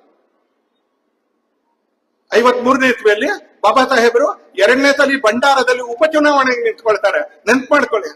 ಆಗ ಡಾಕ್ಟರ್ ಬಾಬಾ ಸಾಹೇಬ್ ಅಂಬೇಡ್ಕರ್ ಅವರಿಗೆ ಎಲೆಕ್ಷನ್ ಏಜೆಂಟ್ ಆಗಿದ್ದು ರಾಷ್ಟ್ರೀಯ ಸ್ವಯಂ ಸೇವಕ ಸಂಘದ ಪ್ರಚಾರಕ ದತ್ತೋಪಂತ್ ಟೆಂಗಡಿ ಅವರು. ರಾಷ್ಟ್ರೀಯ ಸ್ವಯಂ ಸೇವಕ ಸಂಘದ ಪ್ರಚಾರಕ ದತ್ತೋಪಂತ್ ಟೆಂಗಡಿ ಅವರು ಅವ್ರ ಎಲೆಕ್ಷನ್ ಏಜೆಂಟ್ ಆಗ್ತಾರೆ ಆ ಭಂಡಾರ ಉಪಚುನಾವಣೆಗೆ. ನಿಮಗೆ ಗೊತ್ತು, ಉಪಚುನಾವಣೆಗಳು ಅನೇಕ ನಡೆಯುತ್ತೆ. ಉಪಚುನಾವಣೆಗೆ ಸೋನಿಯಾ ಗಾಂಧಿ ಪ್ರಚಾರಕ್ಕೆ ಬರ್ತಾರ? ಬರಲ್ಲ. ಉಪಚುನಾವಣೆಗೆ ಬಿಜೆಪಿಯ ಕೇಂದ್ರದ ನಾಯಕರು ಪ್ರಚಾರಕ್ಕೆ ಬರ್ತಾರ? ಬರಲ್ಲ. ಉಪಚುನಾವಣೆ ರಾಜ್ಯದವರು ಮಾಡ್ಕೊಳ್ತಾರೆ. ಆದ್ರೆ ಬಾಬಾ ಸಾಹೇಬ್ ಅಂಬೇಡ್ಕರ್ ಅವರು ಎಲೆಕ್ಷನ್ಗೆ ನಿಂತಿದ್ದಾರೆ ಅನ್ನೋ ಏಕೈಕ ಕಾರಣಕ್ಕೆ ಉಪಚುನಾವಣೆಗೆ ಜವಾಹರ್ಲಾಲ್ ನೆಹರು 2 ಸಲ ಪ್ರವಾಸ ಬರ್ತಾರೆ, ಪ್ರಧಾನಮಂತ್ರಿ. ಯಾಕೆ ಡಾಕ್ಟರ್ ಬಾಬಾ ಸಾಹೇಬ್ರ ಬಗ್ಗೆ ಜವಾಹರ್ಲಾಲ್ ನೆಹರು ಯಾಕಿಂತ ದ್ವೇಷ, ಕಾಂಗ್ರೆಸ್ಗೆ ಯಾಕಿಂತ ದ್ವೇಷ ಅಂತ ಕೇಳಿದ್ರೆ, ಗಾಂಧಿ ಪರಿವಾರ, ನಕಲಿ ಗಾಂಧಿ ಪರಿವಾರದ ಮನಸ್ಸಿನಲ್ಲಿ ತಮ್ಮ ಎದುರಿಗೆ ಯಾವುದೇ ಯೋಗ್ಯತೆ ಇರುವಂತ ಮನುಷ್ಯ ಕೂತ್ರೆ ನಮ್ದು ಸಮಯ ಮುಗಿದೋಗತ್ತೆ ಅನ್ನೋ ಕಾರಣಕ್ಕೋಸ್ಕರ ಅವ್ರು ಎಲ್ಲರನ್ನೂ ಮುಗಿಸ್ತಾನೆ ಬಂದ್ರು. ರಾಜಕೀಯ ಎಲ್ಲರನ್ನೂ ಮುಗಿಸ್ತಾ ಬಂದ್ರು. ಅದೇ ಪಟ್ಟಿಯಲ್ಲಿ ಮೊದಲನೇ ಅವರು ಬಾಬಾ ಸಾಹೇಬ್ರು 2ನೇ ಚುನಾವಣೆಯಲ್ಲೂ ಸೋಲಿಸ್ತಾರೆ. ಹೀಗೆ ಬಾಬಾ ಸಾಹೇಬ್ರ ಸಂವಿಧಾನ ರಚನಾ ಸಮಿತಿಗೆ ಹೋಗ್ಬೇಕಾದ್ರೆ ಕಾಂಗ್ರೆಸ್ ಅಡ್ಡಿ ಮಾಡುತ್ತೆ. 52ರ ಮೊದಲನೇ ಎಲೆಕ್ಷನ್ ಅಲ್ಲಿ ಅಡ್ಡಿ ಮಾಡುತ್ತೆ. 53ನೇ ಉಪಚುನಾವಣೆಯಲ್ಲಿ ಅಡ್ಡಿ ಮಾಡ್ತಾರೆ. ನಾನು ಯಾವ ಕಥೆನೂ ನಿಮ್ಮ ಎದುರಿಗೆ ಹೇಳ್ತಾ ಇಲ್ಲ, ಸಾರ್ವಜನಿಕ ಡೊಮೇನ್ ಅಲ್ಲಿ ಇರ್ತಕ್ಕಂಥ ಡಾಕ್ಯುಮೆಂಟ್ಗಳು ನಿಮ್ಮ ಎದುರಿಗೆ ತೆರೆದಿರ್ತಾ ಇದಕ್ಕೆ ಅಂತ. ಇದಕ್ ಮುಂಚೆ 47ರಲ್ಲಿ ಸ್ವಾತಂತ್ರ್ಯ ಬಂದಾಗ ಮಂತ್ರಿ ಮಾಡ್ತಾರೆ. ತುಂಬಾ ಕಷ್ಟದಿಂದ ಒಪ್ತಾ ಇರ್ಲಿಲ್ಲ ಜವಾಹರ್ಲಾಲ್ ನೆಹರು ಅವರಿಗೆ ಮನಸ್ಸು, ಬಾಬಾ ಸಾಹೇಬ್ರನ್ನ ಮನಸ್ಸು. ಯಾಕಂದ್ರೆ 1939ರಿಂದ ಕಾಂಗ್ರೆಸ್ ಮತ್ತು ಬಾಬಾ ಸಾಹೇಬ್ರ ಮಧ್ಯದಲ್ಲಿ ಅನೇಕ ವಿಚಾರದ ಭೇದಗಳು ಆರಂಭ ಆಗಿದೆ. 21ನೇ ವಯಸ್ಸಾದಂತ ಎಲ್ರಿಗೂ ಯೂನಿವರ್ಸಲ್ ಫ್ರಾಂಕೈಸ್, ಎಲ್ರಿಗೂ ಮತದಾನದ ಹಕ್ಕು ಕೊಡಬೇಕು ಅಂತ ಡಾಕ್ಟರ್ ಬಾಬಾ ಸಾಹೇಬ್ರು 39ನೇ ಇಸ್ವಿಯಲ್ಲಿ ಪ್ರತಿಪಾದನೆ ಮಾಡ್ತಾರೆ. ಕಾಂಗ್ರೆಸ್ ಒಪ್ಪೋದಿಲ್ಲ. ನಮ್ ಸಂವಿಧಾನದ ತಾಕತ್ ನೋಡಿ, ಅಮೆರಿಕದಂತ ದೇಶದಲ್ಲಿ ಯಾವ್ದು ಬಹಳ ದೊಡ್ಡ ದೇಶ, ಬಹಳ ಯೋಗ್ಯ ದೇಶ ಅಂತ ಇಲ್ಲಿರೋರು ಅನೇಕ ಮನಸ್ಸಿನಲ್ಲಿ ಭ್ರಮೆ ಇದೆ. ಅಲ್ಲಿ ಎಲ್ರಿಗೂ ವೋಟಿಂಗ್ ಅಧಿಕಾರ ಸಿಕ್ಕಿದ್ದು ಒಂದು 300 ವರ್ಷ ಆದ್ಮೇಲೆ, ಎಲ್ರಿಗೂ ಮತದಾನದ ಹಕ್ಕು ಸಿಕ್ಕಿದ್ದು ಒಂದು 300 ವರ್ಷ ಆದ್ಮೇಲೆ, 100 ವರ್ಷಗಳಾದ್ಮೇಲೆ ಮಹಿಳೆಯರಿಗೆ ಮತದಾನ ಹಕ್ಕು ಸಿಕ್ತಲ್ಲಿ.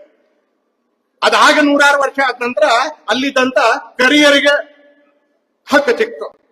ಅದಾದ ನಂತರ 60-70 ವರ್ಷ ಆದ ನಂತರ ಟ್ರಾನ್ಸ್ಜೆಂಡರ್ಗಳಿಗೆ ಅವ್ರಿಗೆ ಓಟ್ ಸಿಕ್ತು. ಆದ್ರೆ ಈ ದೇಶದ ತಾಕತ್ ನೋಡಿ, ಈ ದೇಶದ ಪ್ರಜಾಪ್ರಭುತ್ವದ ತಾಕತ್ ನೋಡಿ, ಡಾಕ್ಟರ್ ಬಾಬಾ ಸಾಹೇಬ್ ಅಂಬೇಡ್ಕರ್ ಅವ್ರ ಕಾರಣಕ್ಕೆ ಮೊದಲನೇ ದಿನ 52ನೇ ಇಸ್ವಿಯಲ್ಲಿ ಈ ದೇಶದ ಎಲ್ಲರೂ ಮತ ಹಾಕಿದ್ದಾರೆ. ಮಹಿಳೆಯರಿಂದ ಹಿಡಿದು ಎಲ್ಲ ಜಾತಿಯವರಿಂದ ಹಿಡಿದು ಯೂನಿವರ್ಸಲ್ ಫ್ರಾಂಕೈಸ್ ಅನ್ನ ಮೊದಲನೇ ದಿನ ಜಾರಿ ಮಾಡಿದಂತ ಅತ್ಯಂತ ದೊಡ್ಡ ದೇಶ ಭಾರತ. ಕಾಂಗ್ರೆಸ್ ಇದನ್ನು ಒಪ್ಕೊಳ್ಳಿಲ್ಲ. ಮೋತಿಲಾಲ್ ನೆಹರು, ಜವಾಹರ್ಲಾಲ್ ನೆಹರು ತಂದೆ ಅವ್ರ ಸಮಿತಿ ಬಾಬಾ ಸಾಹೇಬರು ಹೇಳಿದಂತ ಯೂನಿವರ್ಸಲ್ ಫ್ರಾಂಕೈಸ್ ಅನ್ನ ವಿರೋಧ ಮಾಡ್ತಾರೆ. ಕಾಂಗ್ರೆಸ್ ಅಧಿಕೃತವಾಗಿ ವಿರೋಧ ಮಾಡ್ತಾರೆ. ಅಲ್ಲಿಂದ ಬಾಬಾ ಸಾಹೇಬ್ರ ಬಗ್ಗೆ ಕಾಂಗ್ರೆಸ್ನ ಆ ದೃಷ್ಟಿ ಆರಂಭ ಆಗಿತ್ತು. ಅದು ಎಲೆಕ್ಷನ್ ನಲ್ಲಿ ಸೋಲಿಸೋದಕ್ಕೆ ಪರಿಣಾಮ ಬೀರುತ್ತೆ. 47ರಲ್ಲಿ ಮಂತ್ರಿ ಮಾಡ್ತಾರೆ, ಕಾನೂನು ಮಂತ್ರಿ ಮಾಡ್ತಾರೆ. ಮನ್ಸಿರ್ಲಿಲ್ಲ ಕಾನೂನು ಮಂತ್ರಿ ಆಗ್ಲಿಕ್ಕೆ ಡಾಕ್ಟರ್ ಬಾಬಾ ಸಾಹೇಬ್ರಿಗೆ. ಯಾಕಂದ್ರೆ ನಾನ್ ಕಾನೂನು ಮಂತ್ರಿ ಆಗದ, ನನ್ನ ಪಾಲಿಸಿ ನೀತಿ ನಿರೂಪಕ ಮಂಡಳಿಲಿ ಇರ್ಬೇಕು. ರಾಜೀನಾಮೆ ಕೊಡ್ತಾರೆ. ಒಂದೇ ವರ್ಷಕ್ಕೆ ಅವ್ರು ರಾಜೀನಾಮೆ ಕೊಡುವಂತ ರೀತಿಯಲ್ಲಿ ಆಗುತ್ತೆ. ಇದು ಎಲ್ಲಾದ್ರೂ ಕಾಂಗ್ರೆಸ್ ಒಪ್ಕೋಬೇಕಲ್ಲ. ಡಾಕ್ಟರ್ ಬಾಬಾ ಸಾಹೇಬ್ ಅಂಬೇಡ್ಕರ್ ಅವ್ರನ್ನ ಯಾಕೆ ಕಾಂಗ್ರೆಸ್ ಜೀರ್ಣ ಮಾಡ್ಕೊಳಕ್ಕೆ ಆಗ್ಲಿಲ್ಲ? ಮನಸ್ಸಲ್ಲಿ ಗೌರವ ಇದ್ದಿದ್ರೆ, ಮನಸ್ಸಲ್ಲಿ ಶ್ರದ್ಧೆ ಇದ್ದಿದ್ರೆ, ಇವತ್ತು ಟೂಲ್ ಕಿಟ್ ರೀತಿಯಲ್ಲಿ ಉಪಯೋಗಿಸ್ತಾ ಇದಿರಲ್ಲ, ಅದೇ ತರ ಉಪಯೋಗಿಸ್ದಾಗಿದ್ರೆ ಅವತ್ತು ಅವ್ರು ಬದುಕಿರುವಾಗ ಯಾಕೆ ಗೌರವ ತೋರಿಸಬಾರ್ದಾಗಿತ್ತು? ಒಂದೇ ವರ್ಷದಲ್ಲಿ ರಾಜೀನಾಮೆ ಕೊಡ್ತಾರೆ. ಆ ರಾಜೀನಾಮೆ ಕೊಟ್ಟಾಗ ಕಾಂಗ್ರೆಸ್ಸಿನ ಕೆಲವರು ಪತ್ರಿಕೆಗಳಲ್ಲಿ ಗಾಸಿಪ್ ಕಾಲಂ ನಲ್ಲಿ ಬರ್ತಕ್ ಶುರು ಮಾಡ್ತಾರೆ, ಬಾಬಾ ಸಾಹೇಬ್ರಿಗೆ ಆರೋಗ್ಯ ಸರಿ ಇಲ್ಲ, ಅದಕ್ಕೋಸ್ಕರ ರಾಜೀನಾಮೆ ಕೊಟ್ಟಿದ್ದಾರೆ ಅಂತ. ಆದ್ರೆ ಡಾಕ್ಟರ್ ಬಾಬಾ ಸಾಹೇಬ್ರ ಆ ತರದ ಸುದ್ದಿ ಬರ್ಲಿಕ್ಕೆ ಅಂತ ಆರಂಭ ಮಾಡಿದಾಗ ಸಂಸತ್ನಲ್ಲಿ ಎತ್ತಿಂತ್ಕೊಂಡು ಭಾಷಣ ಮಾಡ್ತಾರೆ ಅವರು, ನಾನ್ ಯಾಕೆ ರಾಜೀನಾಮೆ ಕೊಟ್ಟಿದ್ದೀನಿ. ಯಾವುದೇ ಮಂತ್ರಿಗೆ ವಿಧಾನಸಭೆಯಲ್ಲಿ ಇರ್ಬೋದು, ಲೋಕಸಭೆಯಲ್ಲಿ ಇರ್ಬೋದು, ರಾಜ್ಯಸಭೆಯಲ್ಲಿ ಇರ್ಬೋದು, ವಿಧಾನ ಪರಿಷತ್ ನಲ್ಲಿ ಇರ್ಬೋದು, ನಾನು ಯಾಕೆ ರಾಜೀನಾಮೆ ಕೊಟ್ಟಿದ್ದೀನಿ ಅಂತ ಹೇಳ್ತಕ್ಕಂತ ಹಕ್ಕು ಎಲ್ಲಾ ಮಂತ್ರಿಗಳಿಗೂ ಇದೆ. ಅವ್ರು ಅದನ್ನ ಕೇಳಿದ್ರೆ ಸ್ಪೀಕರ್ ಕೊಡ್ಲೇಬೇಕಾಗಿದೆ. ಯಾವಾಗ ತನ್ನ ಆರೋಗ್ಯದ ಬಗ್ಗೆ ಅಪವಾದ ಹರಡಿಸುವಂತ ಕೆಲಸ ಮಾಡಿದ್ರು ಕಾಂಗ್ರೆಸ್ನವರು, ಬಾಬಾ ಸಾಹೇಬ್ರು ನಿಶ್ಚಯ ಮಾಡ್ತಾರೆ, ನಾನು ಎದ್ದು ಭಾಷಣ ಮಾಡ್ತೀನಿ. 1-1/4 ಗಂಟೆ ಭಾಷಣ ಮಾಡ್ತಾರೆ ಬಾಬಾ ಸಾಹೇಬ್. ನೇರವಾಗಿ ಹೇಳ್ತಾರೆ, ನಾನು ಯಾವ ಕಾರಣಕ್ಕೆ ರಾಜೀನಾಮೆ ಕೊಟ್ಟೆ ಅಂತ. ಮೊದಲನೇದು, ಹಿಂದೂ ಕೋಡ್ ಬಿಲ್ ಜಾರಿಗೆ ತರಲಿಕ್ಕೆ ನೆಹರು ಒಪ್ಲಿಲ್ಲ, ಅದಕ್ಕೆ ರಾಜೀನಾಮೆ ಕೊಟ್ಟೆ. ಆರೋಗ್ಯ ಚೆನ್ನಾಗಿರ್ಲಿಲ್ಲ ಅಂತಲ್ಲ, ಹಿಂದೂ ಕೋಡ್ ಬಿಲ್ ತರಕ್ಕೆ ಅಂತ ಒಪ್ಲಿಲ್ಲ. ಅದಕ್ಕಿಂತ ಮುಂಚೆ ಮುಸಲ್ಮಾನರ ವೈಯಕ್ತಿಕ ಜೀವನದ ಕಾನೂನುಗಳು ಜಾರಿಗೆ ಬಂದಿತ್ತು.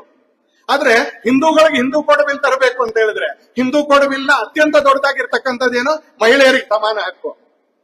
ಇವತ್ತು ಮಹಿಳೆಯರ ಬಗ್ಗೆ ಇಷ್ಟೊಂದು ಮಾತಾಡೋರು, ಅವತ್ತು ಬಾಬಾ ಸಾಹೇಬರು ಮಹಿಳೆಯರ ಹಕ್ಕಿನ ಹಿಂದೂ ಕೋಡ್ ಬಿಲ್ ಅಂತ ತರಬೇಕು ಅಂತ ಹೇಳಿದ್ರೆ ನೆಹರು ವಿರೋಧ ಮಾಡ್ತಾರೆ. ಎರಡನೇದು ಯಾಕೆ, ನಿಮ್ ತುಷ್ಟೀಕರಣ. ಯಾವೆಲ್ಲಾದ್ರಲ್ಲೂ ಮುಸಲ್ಮಾನರು ಅಂತ ತರ್ತಾ ಇದ್ದೀರಿ, ಭಾರತೀಯರು ಅಂತ ತರೋದಿಲ್ಲ. ಮುಸಲ್ಮಾನರು ಭಾರತೀಯರೇ, ಆದ್ರೆ ಅವ್ರನ್ನ ಯಾಕೆ ಮುಸಲ್ಮಾನರು ಅಂತ ಯಾಕೆ ಹೇಳ್ತೀರಿ, ಭಾರತೀಯರು ಅಂತ ಹೇಳಿ.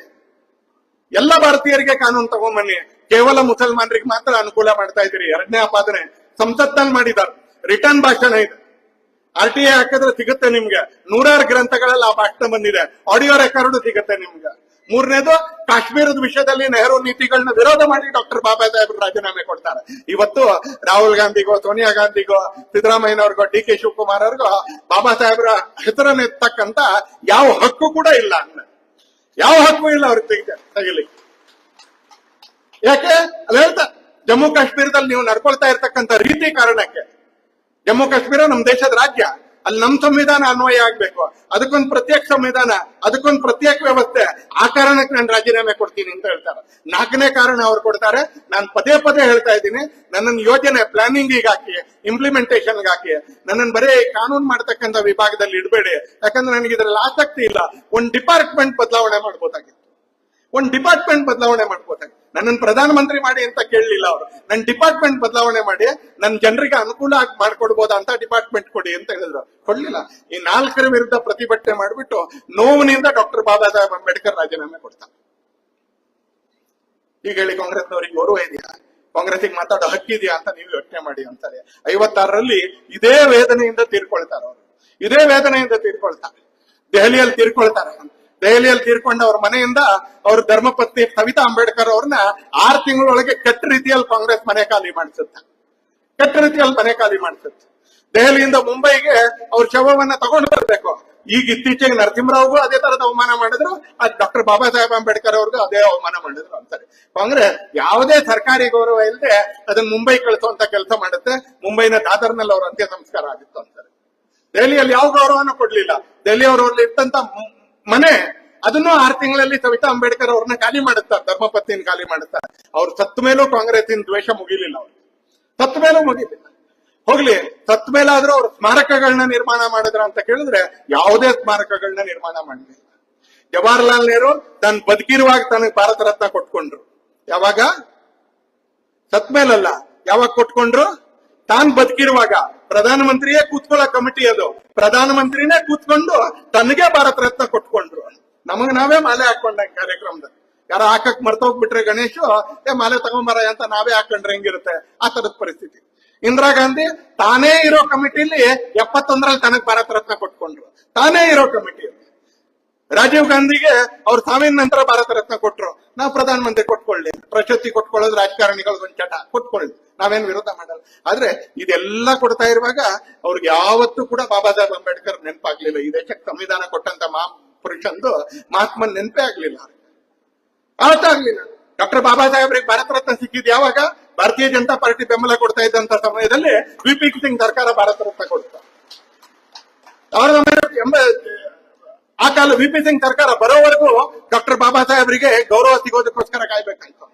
ಅವ್ರು ಹುಟ್ಟಿದ ಮನೆ, ಅವ್ರು ಲಂಡನ್ ಅಲ್ಲಿ ಉಳ್ಕೊಂಡಂತ ಜಾಗ, ಅವ್ರ ಕಡೆ ಕಾಲದಲ್ಲಿ ಅವ್ರು ಎಲ್ಲಿ ಮೃತರಾದ್ರು ನಿಧನರಾದ್ರು ಆ ಜಾಗ, ಅವ್ರನ್ನ ಅಂತಿಮ ದೆಹಲಿಯ ಅಲಿಪುರ್ ರಸ್ತೆ ಜಾಗ, ಅವ್ರ ಅಂತಿಮ ಸಂಸ್ಕಾರ ನಡೆದಂತ ದಾದರ್ನ ಜಾಗ, ಅವ್ರು ದೀಕ್ಷೆ ತಗೊಂಡಂತ ನಾಗ್ಪುರದ ಜಾಗ, ಇದೆಲ್ಲವನ್ನು ಒಂದು ಸ್ಮಾರಕ ಮಾಡಿದ್ದು, ಖರೀದಿ ಮಾಡಿ ಟ್ರಕ್ ಮಾಡಿ ಸ್ಮಾರಕ ಮಾಡಿದ್ದು ಆಯಾಯ ಸಂದರ್ಭದ ಭಾರತೀಯ ಜನತಾ ಪಕ್ಷದ ಸರ್ಕಾರಗಳು.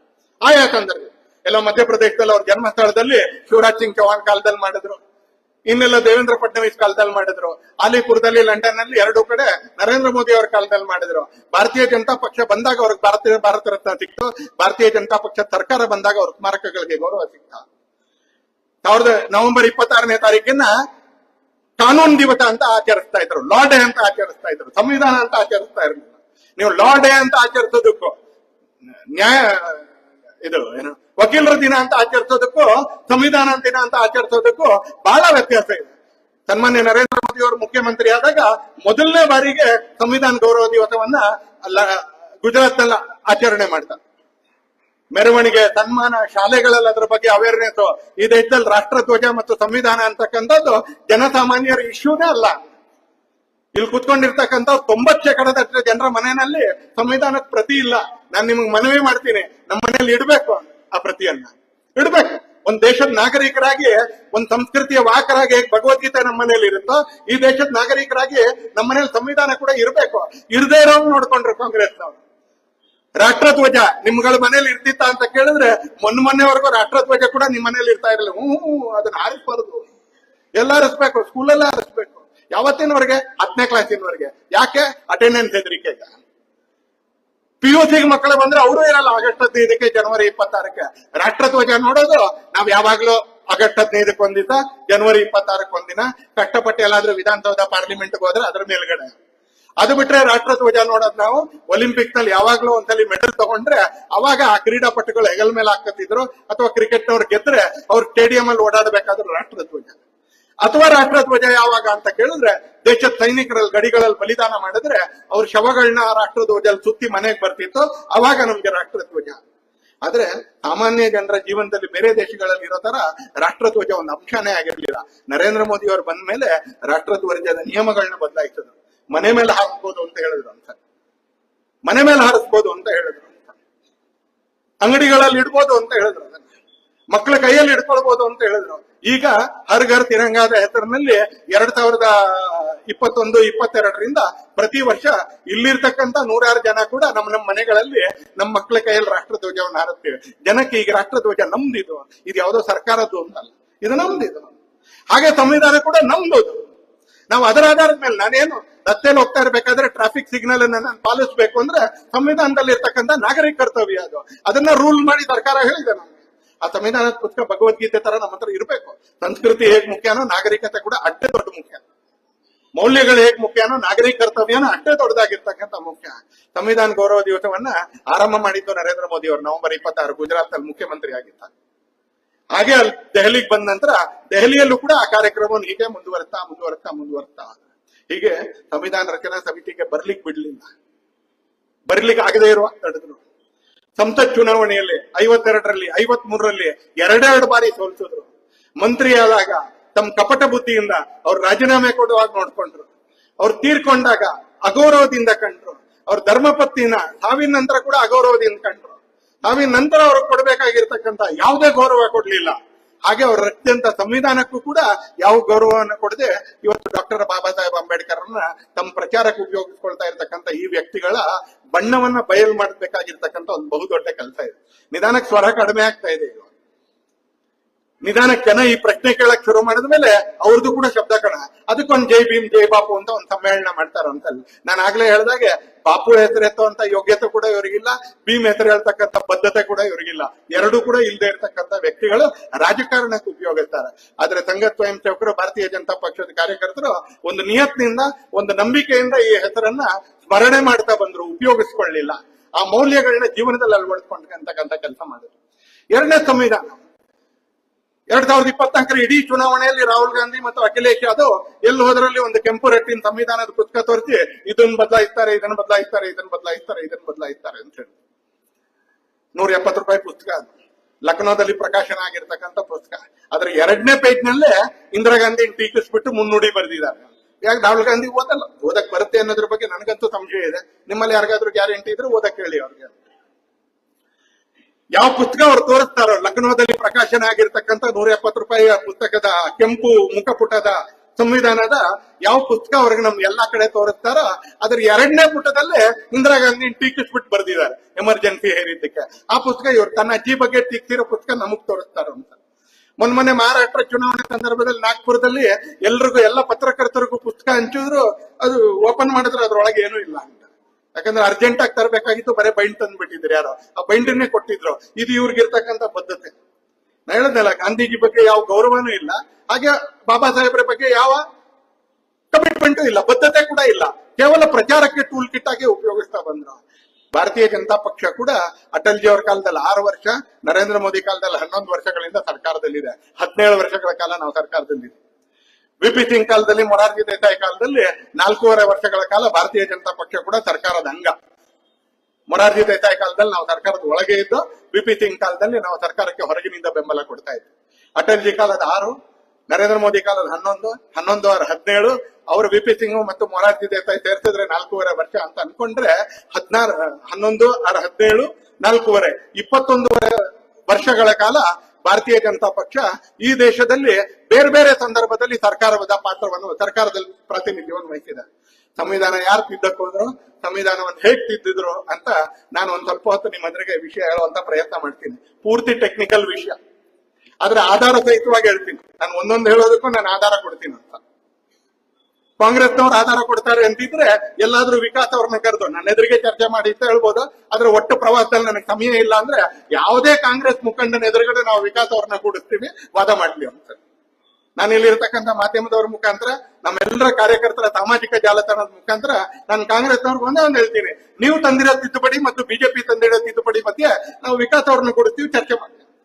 ನೀವು ಡೆಲ್ಲಿಯಿಂದೇ ಕರ್ಕೊಂಬನ್ನಿ, ತೊಂದರೆ ಇಲ್ಲ, ನಮಗ್ ಬೆಂಗಳೂರಿನವ್ರು ಸಾಕು ಅಂತ. ಡೆಲ್ಲಿಯಿಂದೇ ಕರ್ಕೊಂಬನ್ನಿ. ಸಂವಿಧಾನವನ್ನು ಬಿಜೆಪಿ ಬದಲಾಯಿಸ್ಬಿಡ್ತಾರೆ.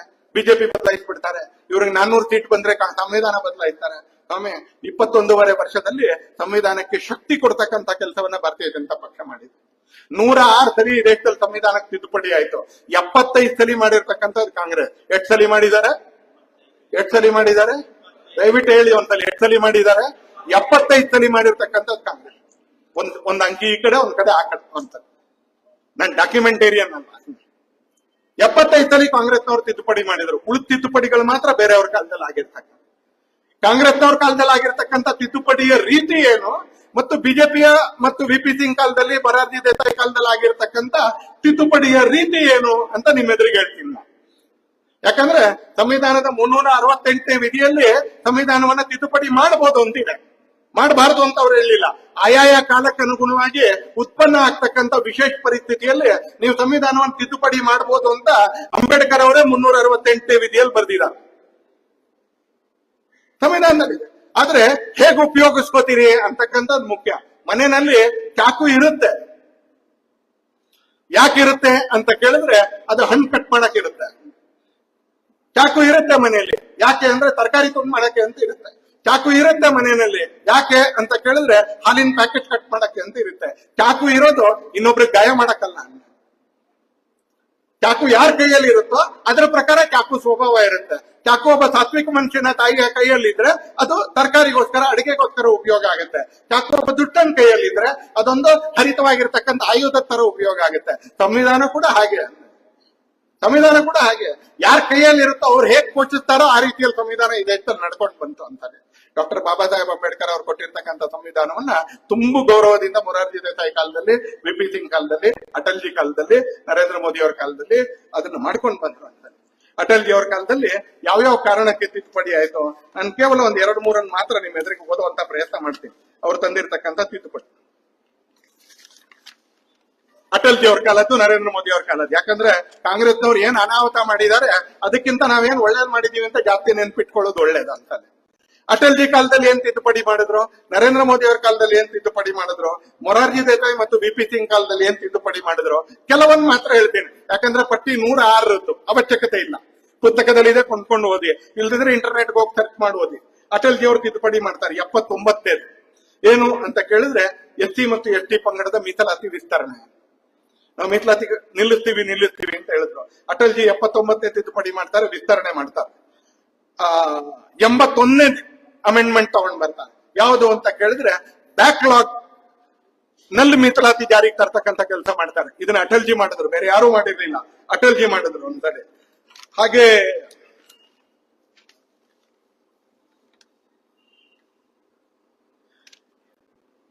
ಡಾಕ್ಟರ್ ಬಾಬಾ ಸಾಹೇಬ್ ಅಂಬೇಡ್ಕರ್ ಅವರು ಹೇಳ್ತಾರೆ ಸಂವಿಧಾನದಲ್ಲಿ 10 ವರ್ಷದೊಳಗೆ ಎಲ್ರಿಗೂ ಕಡ್ಡಾಯ ಶಿಕ್ಷಣ ಜಾರಿಗೆ ತಗೊಂಡ್ ಬರ್ಬೇಕು.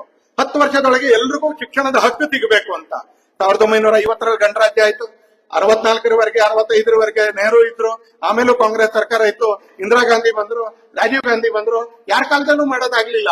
ಮಾಡಿದ್ಯಾರು ಅಟಲ್ಜಿ ಕಾಲದಲ್ಲಿ 45ನೇ ಅಮೆಂಡ್ಮೆಂಟ್ ಅಲ್ಲಿ, 86ನೇ ಅಮೆಂಡ್ಮೆಂಟ್ ಅಲ್ಲಿ ಸರ್ವ ಶಿಕ್ಷಾ ಅಭಿಯಾನವನ್ನು ಜಾರಿಗೆ ತಗೊಂಡ್ ಬರ್ತಾರೆ. ಶಿಕ್ಷಣದ ಹಕ್ಕನ್ನು ಜಾರಿಗೆ ತಗೊಂಡ್ ಬರುವಂತ ಕೆಲಸ ಮಾಡ್ತಾರೆ. ಹಾಗೆ 89ನೇ ತಿದ್ದುಪಡಿಯಲ್ಲಿ ವಿ.ಪಿ. ಸಿಂಗ್ ಕಾಲದಲ್ಲಿ ಎಸ್.ಸಿ. ಆಯೋಗ ರಚನೆ ಆಗುತ್ತೆ. ಆದ್ರೆ ಎಸ್.ಸಿ. ಮತ್ತು ಎಸ್.ಟಿ. ಆಯೋಗವನ್ನು, ಎಸ್.ಸಿಗೊಂದು ಆಯೋಗ, ಎಸ್.ಟಿಗೊಂದು ಆಯೋಗ, ಇದನ್ನ ಬೇರೆ ಬೇರೆ ಮಾಡಿರ್ತಕ್ಕಂಥದ್ದು ಅದು ಅಟಲ್ಜಿ ಅವ್ರ ಕಾಲದಲ್ಲಿ. ಎಸ್.ಸಿ. ಆಯೋಗ ಸಂವಿಧಾನಾತ್ಮಕವಾಗಿ ನಿರ್ಮಾಣ ಆಗುತ್ತೆ, ಎಸ್.ಟಿ. ಆಯೋಗ ಸಂವಿಧಾನಾತ್ಮಕವಾಗಿ ರಚನೆ ಆಗುತ್ತೆ. ಇವತ್ತು ಅವ್ರಿಗಿಬ್ರಿಗೂ ಸಿಗ್ಬೇಕಾಗಿರ್ತಕ್ಕಂಥ ಸಂವಿಧಾನದ ಹಕ್ಕುಗಳು ಸಿಗುತ್ತೆ. ಯಾರ ಕಾಲದಲ್ಲಿ? ಅಟಲ್ಜಿ ಅವ್ರ ಕಾಲದಲ್ಲಿ ಆಗುತ್ತೆ ಅಂತ. 92ನೇ ತಿದ್ದುಪಡಿ ಬೋಡೋ ಮತ್ತು ಡೋಗ್ರಿ 2 ಭಾಷೆಗಳಿಗೆ ಅನುಮತಿ ಕೊಡ್ತಾರೆ. ಹಾಗೆ 91ನೇ ತಿದ್ದುಪಡಿ ಅಟಲ್ಜಿ ಅವ್ರ ಕಾಲದಲ್ಲಿ ಆಗಿದೆ. ನಮಗೊತ್ತು ಮಂತ್ರಿಮಂಡಲದಲ್ಲಿ, ರಾಜ್ಯಗಳಲ್ಲಿ ಮಂತ್ರಿಮಂಡಲದಲ್ಲಿ 100 ಮಂತ್ರಿಗಳು, 75 ಮಂತ್ರಿಗಳು, 90 ಮಂತ್ರಿಗಳನ್ನೆಲ್ಲ ಮಾಡ್ತೇವೆ. ಯಾರು ಸ್ವಲ್ಪ ಜಾಸ್ತಿ ಗಲಾಟೆ ಮಾಡ್ತಾರೋ ಅವ್ನಿಗೆಲ್ಲ ಮಂತ್ರಿ ಮಾಡ್ತಿದ್ರು ಅಂತ. ಅರ್ಥನೇ ಇರ್ತಾ ಇರ್ಲಿಲ್ಲ ಮಂತ್ರಿಮಂಡಲ ಅಂದ್ರೆ. ಕೆಲವು ಸಲ ಎದುರುಗಡೆ ಕುತ್ಕೊಳ್ಳಕ್ಕೆ ವಿಧಾನಸಭೆಯಲ್ಲಿ ಯಾರು ಇಲ್ಲ, ಎಲ್ರೂ ಮಂತ್ರಿಗಳೇ ಅನ್ನೋ ಪರಿಸ್ಥಿತಿ ಬರ್ತಿತ್ತು. ಅಟಲ್ಜಿ ಅವ್ರ ಕಾಲದಲ್ಲಿ ಮೊದಲನೇ ಬಾರಿಗೆ 15% ಸೀಲಿಂಗ್ ಅನ್ನು ಹೇರ್ತಾರೆ. ಸಂವಿಧಾನದ 91ನೇ ತಿದ್ದುಪಡಿಯಲ್ಲಿ ಒಟ್ಟು ಸದಸ್ಯರ 15%, 224 ಅಂತ ಕೇಳಿದ್ರೆ 22 ಪ್ಲಸ್ 11, 34 ಜನ ಮಂತ್ರಿಗಳಾಗ್ಬೋದು ಕರ್ನಾಟಕದಲ್ಲಿ. ಹಾಗೆ 15% ಸೀಲಿಂಗ್ ಅಂತ ತಗೊಂಡ್ ಬರ್ತಾರೆ. ಇವತ್ತು ಯಾವುದೇ ರಾಜ್ಯದಲ್ಲಿ 15%ಗಿಂತ ಜಾಸ್ತಿ ಮಂತ್ರಿಗಳಾಗಕ್ ಆಗೋದಿಲ್ಲ. ತುಂಬಾ ಚಿಕ್ಕದು ಅಂತ ಆದ್ರೆ ಅಲ್ಲಿ 12 ಮಂತ್ರಿಗಳು, 12 ಅತ್ಯಂತ ಕಡಿಮೆ. ಉಳಿದ ಎಲ್ರಿಗೂ ಕೂಡ 15% ಸೀಲಿಂಗ್ ತಗೊಂಡ್ ಬರ್ತಾರೆ. ಜಂಬೋ ಗಾತ್ರದ ಮಂತ್ರಿಮಂಡಲವನ್ನ ತಡೆದಿದ್ಯಾರು ಅಂತ ಕೇಳಿದ್ರೆ ಅಟಲ್ಜಿ ಅವರು. ನರೇಂದ್ರ ಮೋದಿ ಅವರು ಬಂದ್ರು.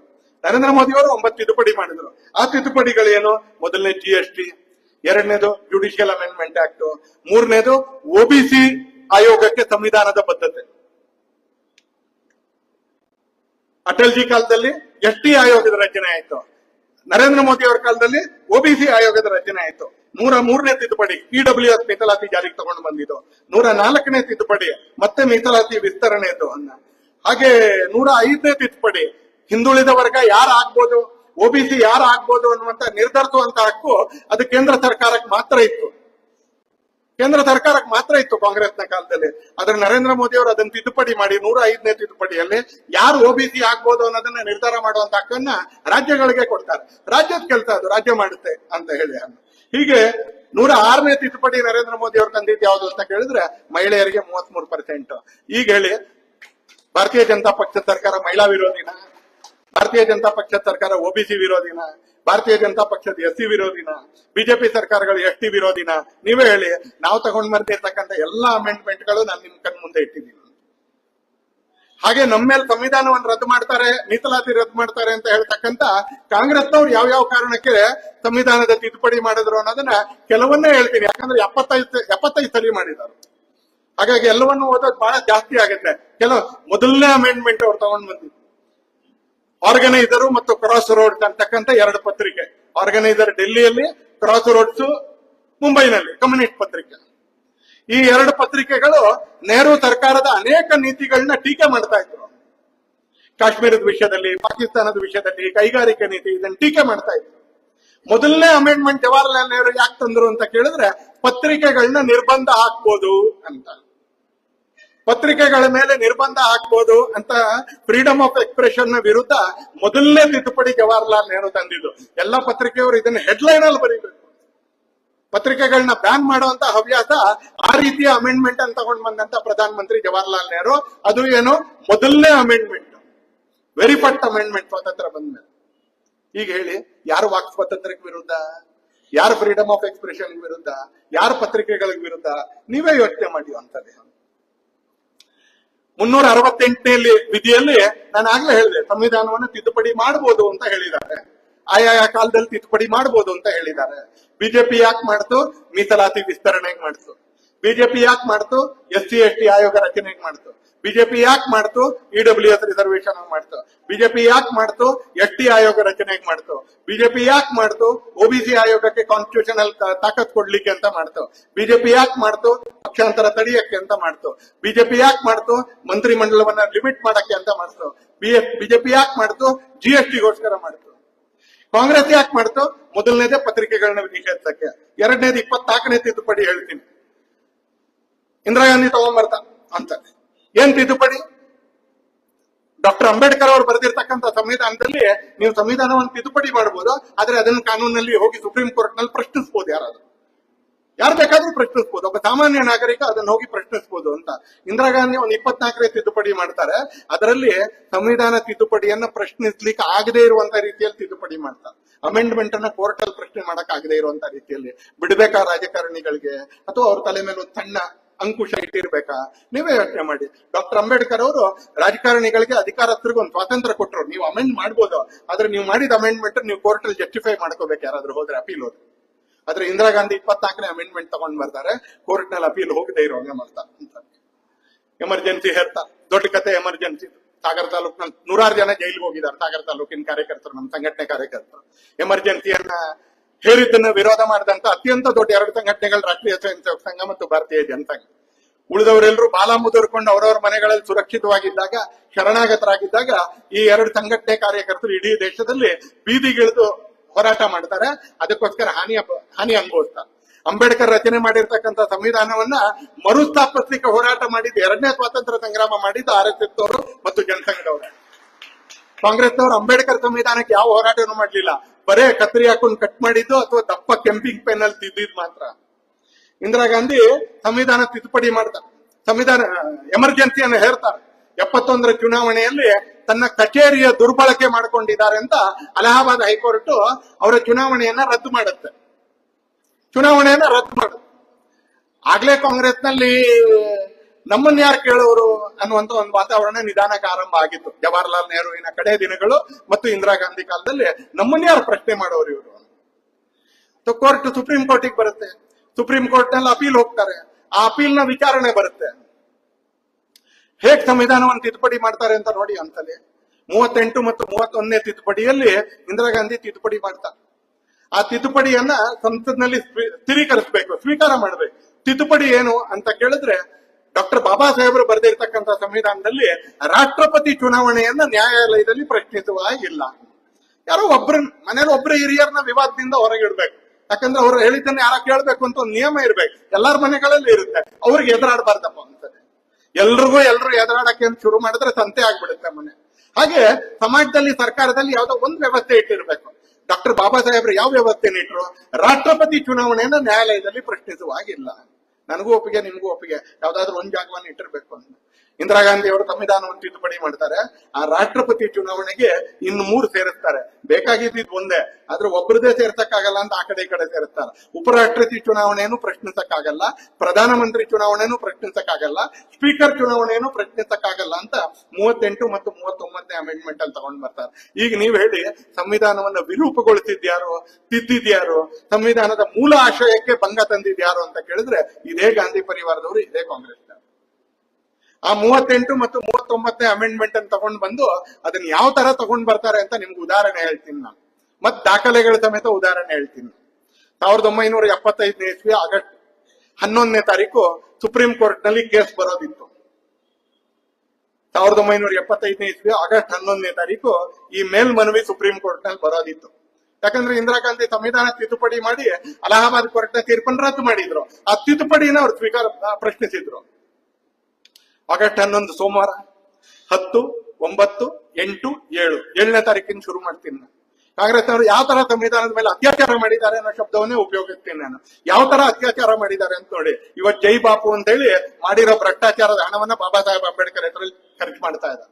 ಅಂಬೇಡ್ಕರ್ ಅವರ ಆತ್ಮ ನರಳ್ತಾ ಇರ್ಬೋದಾ ಜೈ ಬಾಪು ಅಂತಕ್ಕಂಥ ಸಮ್ಮೇಳನವನ್ನು ನೋಡಿದ್ಮೇಲೆ. ಈ ರಾಜ್ಯ ಸರ್ಕಾರ ತುಳುಕೊಂಡಿರ್ತಕ್ಕಂಥ ಭ್ರಷ್ಟಾಚಾರದಲ್ಲಿ ಇವರು ಗಾಂಧಿ ಹೆಸರನ್ನು ಉಪಯೋಗಿಸಬಾರ್ದು, ಅಂಬೇಡ್ಕರ್ ಹೆಸರನ್ನು ಉಪಯೋಗಿಸಬಾರ್ದು. ಗುರುವಾರ ಆಗಸ್ಟ್ 7ನೇ ತಾರೀಕು ಲೋಕಸಭೆಯಲ್ಲಿ ಸ್ಪೀಕರ್ ಧ್ವನಿಮತದಿಂದ ಸ್ವೀಕಾರ ಮಾಡ್ತಾರೆ. ಆ ತಿದ್ದುಪಡಿಯನ್ನ 38 ಮತ್ತು 39ನೇ ತಿದ್ದುಪಡಿಯನ್ನ ಧ್ವನಿಮತದಲ್ಲಿ ಸ್ವೀಕಾರ ಮಾಡ್ತಾರೆ. ಆಗಸ್ಟ್ 8ನೇ ತಾರೀಕು ಶುಕ್ರವಾರ ರಾಜ್ಯಸಭೆಯಲ್ಲಿ ಸ್ವೀಕಾರ ಮಾಡ್ತಾರೆ. ಒಂದೊಂದೇ ದಿನದಲ್ಲಿ ಯಾವ ಚರ್ಚೆನೂ ಇಲ್ಲ. ಆಗಸ್ಟ್ 9ನೇ ತಾರೀಕು ಶನಿವಾರ ಯಾವ ರಾಜ್ಯ ವಿಧಾನಸಭೆನೂ ಕೆಲಸ ಮಾಡಲ್ಲ. ಅಥವಾ 15 ರಾಜ್ಯಗಳಲ್ಲಿ ವಿಧಾನಸಭೆ ಅಧಿವೇಶನ ಕರೀತಾರೆ. 15 ರಾಜ್ಯಗಳಲ್ಲಿ ವಿಧಾನಸಭೆ ಅಧಿವೇಶನ ಕರೆದು ಅದರಲ್ಲಿ ತಿದ್ದುಪಡಿನ ಪಾಸ್ ಮಾಡ್ತಾರೆ. ಯಾಕಂದ್ರೆ ಸಂವಿಧಾನ ತಿದ್ದುಪಡಿಗಳು ಈ ತರದ್ದಾದಾಗ, ಕೆಲವಾದಾಗ ಅರ್ಧದಷ್ಟು ರಾಜ್ಯಗಳು ಅದನ್ನ ಪಾಸ್ ಮಾಡಬೇಕಾಗುತ್ತೆ. ಉದಾಹರಣೆಗೆ GST ಅರ್ಧ ರಾಜ್ಯ ಪಾಸ್ ಮಾಡ್ಬೇಕು, ಮಹಿಳಾ ಮೀಸಲಾತಿ ಅರ್ಧ ರಾಜ್ಯ ಪಾಸ್ ಮಾಡ್ಬೇಕು. ಈಗ ಜೆಪಿಸಿಗೆ ಹೋಗಿದೆ, ಪಾಸ್ ಮಾಡಿಸ್ತಾರೆ ಆಮೇಲೆ. ಆದ್ರೆ ಇದು ಹಾಗೆ 38 ಮತ್ತು 39 ಸಂವಿಧಾನದ ಮೂಲಭೂತ ಆಶಯಗಳಲ್ಲಿ ಬದಲಾವಣೆ ತರೋದು 15 ರಾಜ್ಯಗಳಲ್ಲಿ ಪಾಸ್ ಆಗ್ಬೇಕಾಗಿತ್ತು. ಶನಿವಾರ ರಜತ್ ದಿನ ಅವತ್ತು ವಿಧಾನಸಭೆಗಳಿಗೆ. ಆದ್ರೆ ಒಂದೊಂದು ಜನದ ಅಧಿವೇಶನ ಕರೆದ್ಬಿಟ್ಟು ಆ ಎಲ್ಲ ಜಾಗಗಳಿಗೆ ಪಾಸ್ ಮಾಡಿಸ್ತಾರೆ. ಟೆಲಿಗ್ರಾಮ್ ಮುಖಾಂತರ ಆ ರೆಸಲ್ಯೂಷನ್ ಗಳನ್ನ ರಾಷ್ಟ್ರಪತಿಗಳಿಗೆ ಕಳಿಸ್ತಾರೆ. ಭಾನುವಾರ ಆಗಸ್ಟ್ 10ನೇ ತಾರೀಕು ರಾಷ್ಟ್ರಪತಿ ಭವನ ಅದನ್ನ ಅಕ್ಸೆಪ್ಟ್ ಮಾಡುತ್ತೆ. ಮಧ್ಯಾಹ್ನದಷ್ಟೊತ್ತಿಗೆ ಗಜೆಟ್ ಹೊರಡಿಸುತ್ತೆ.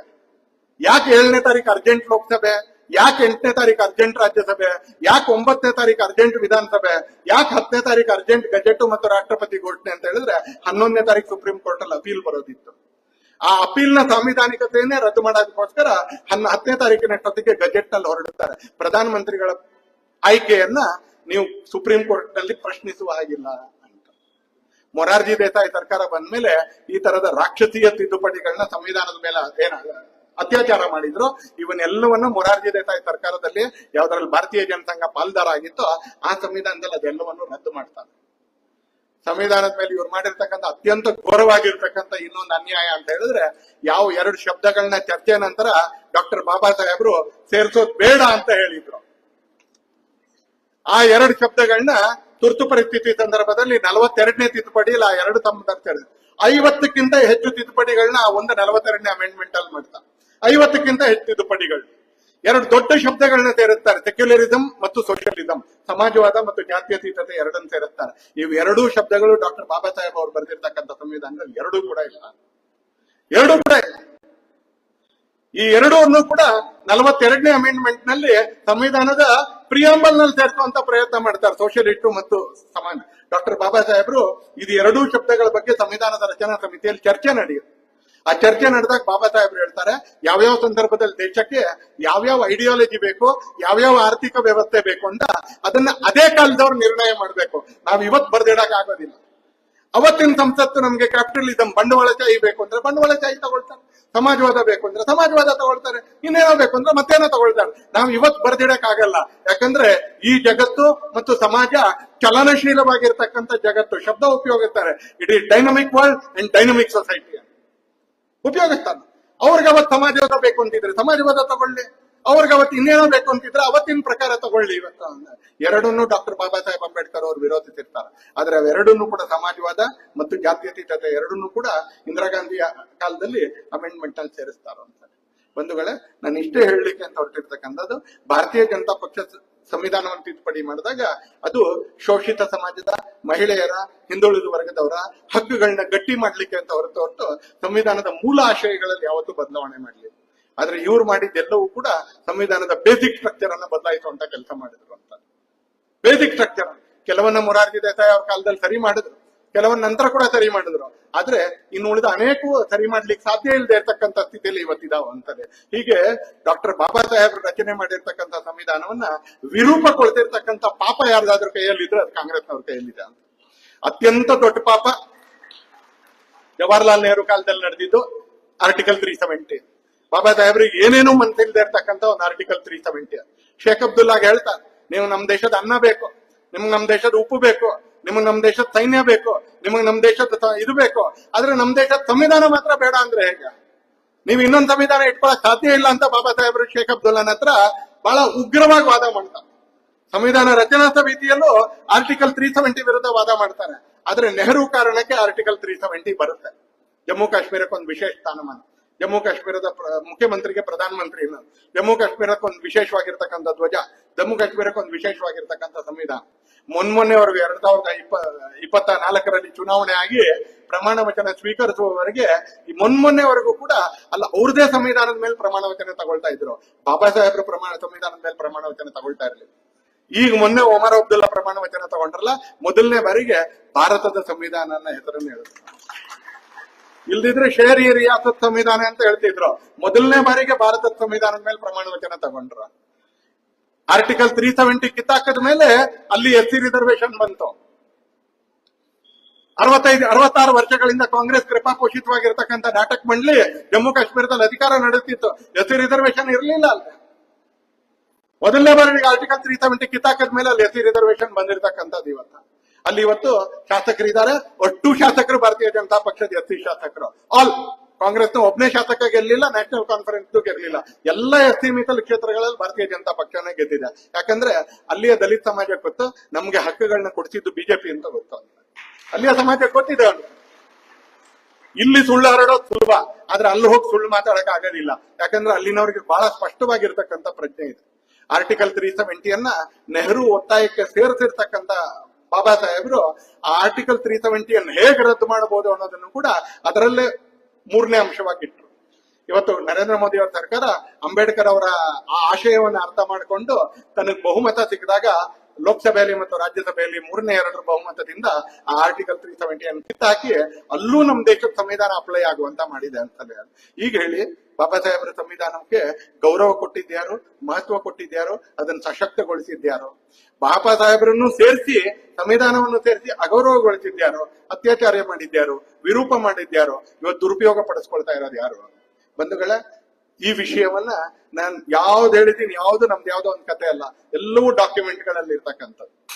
ಸರ್ಕಾರಿ ದಾಖಲೆಗಳಲ್ಲಿದೆ, ಸರ್ಕಾರದ ಆರ್ಕೈವ್ಸ್ನಲ್ಲಿದೆ, RTI ಸಿಗತ್ತೆ, ಲೈಬ್ರರಿಗಳಲ್ಲಿದೆ, ಪುಸ್ತಕಗಳಲ್ಲಿದೆ, ಓದ್ಬೇಕಷ್ಟೇ. ನಾವು ರಾಹುಲ್ ಗಾಂಧಿ ತರ ಆಗ್ಬಾರ್ದು. ಯಾವ ಪುಸ್ತಕ ತೋರಿಸ್ತೀವೋ ಅದ್ರ ಒಳಗಡೆ ಏನಿದೆ ಅಂತ ನೋಡ್ಕೊಳ್ದೆ ನಾವು ರಾಹುಲ್ ಗಾಂಧಿ ತರ ಪುಸ್ತಕ ತೋರಿಸ್ಬಾರ್ದು. 2ನೇ ಪುಟದಲ್ಲೇ ತನ್ನ ಅಜ್ಜಿ ಬಗ್ಗೆ ಯಾವ್ದು ವಿರೋಧ ವ್ಯಕ್ತಪಡಿಸಿದ್ದಾರೆ ಅದನ್ನ ಹಿಡ್ಕೊಂಡು ಓಡಾಡುವಂತ ರೀತಿಯಷ್ಟು ಮೂರ್ಖ ನಾವು ಆಗ್ಬಾರ್ದು ಅಂತಲೇ. ಯಾವುದೇ ಬದ್ಧತೆ ಇಲ್ಲದೆ, ಯಾವುದೇ ಗೌರವ ಇಲ್ಲದೆ ಇವ್ರು ಹೇಗೆ ಬಾಪು ಮತ್ತು ಭೀಮ್ 2 ಶಬ್ದವನ್ನು ಉಪಯೋಗಿಸ್ತಾ ಇದ್ದಾರೋ ಅದನ್ನ ಜನರ ಎದುರಿಗೆ ಬಹಳ ಸ್ಪಷ್ಟವಾಗಿ ತೆರೆದಿಡ್ತಕ್ಕಂಥ ಒಂದು ದೊಡ್ಡ ಕೆಲಸವನ್ನ ನಾವೆಲ್ಲರೂ ಕೂಡ ಮನೆಗಳಲ್ಲಿ ಮಾಡ್ಬೇಕಾಗಿದೆ.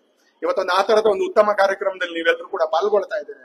ಬಾಬಾ ಸಾಹೇಬ್ ಅಂಬೇಡ್ಕರ್ ಬಗ್ಗೆ ಕಾಂಗ್ರೆಸ್ನ ವರ್ತನೆ ಏನಿತ್ತು, ಸಂವಿಧಾನದ ಬಗ್ಗೆ ಕಾಂಗ್ರೆಸ್ನ ವರ್ತನೆ ಏನಿತ್ತು, ಬಿಜೆಪಿಯ ಕಾಲದಲ್ಲಿ ಬಿಜೆಪಿಯ ಪ್ರಧಾನಮಂತ್ರಿಗಳು ಯಾವ ರೀತಿ ಇವೆರಡನ್ನು ಗೌರವದಿಂದ ನಡೆಸ್ಕೊಂಡಿದ್ದಾರೆ, ಬದ್ಧತೆಯಿಂದ ನಡೆಸ್ಕೊಂಡಿದ್ದಾರೆ, ಆ ಸಂಗತಿಗಳನ್ನ ನನ್ನ ದಾಖಲೆಗಳ ಆಧಾರದ ಮೇಲೆ ನಿಮ್ಮ ಎದುರಿಗಿಟ್ಟಿದ್ದೀನಿ.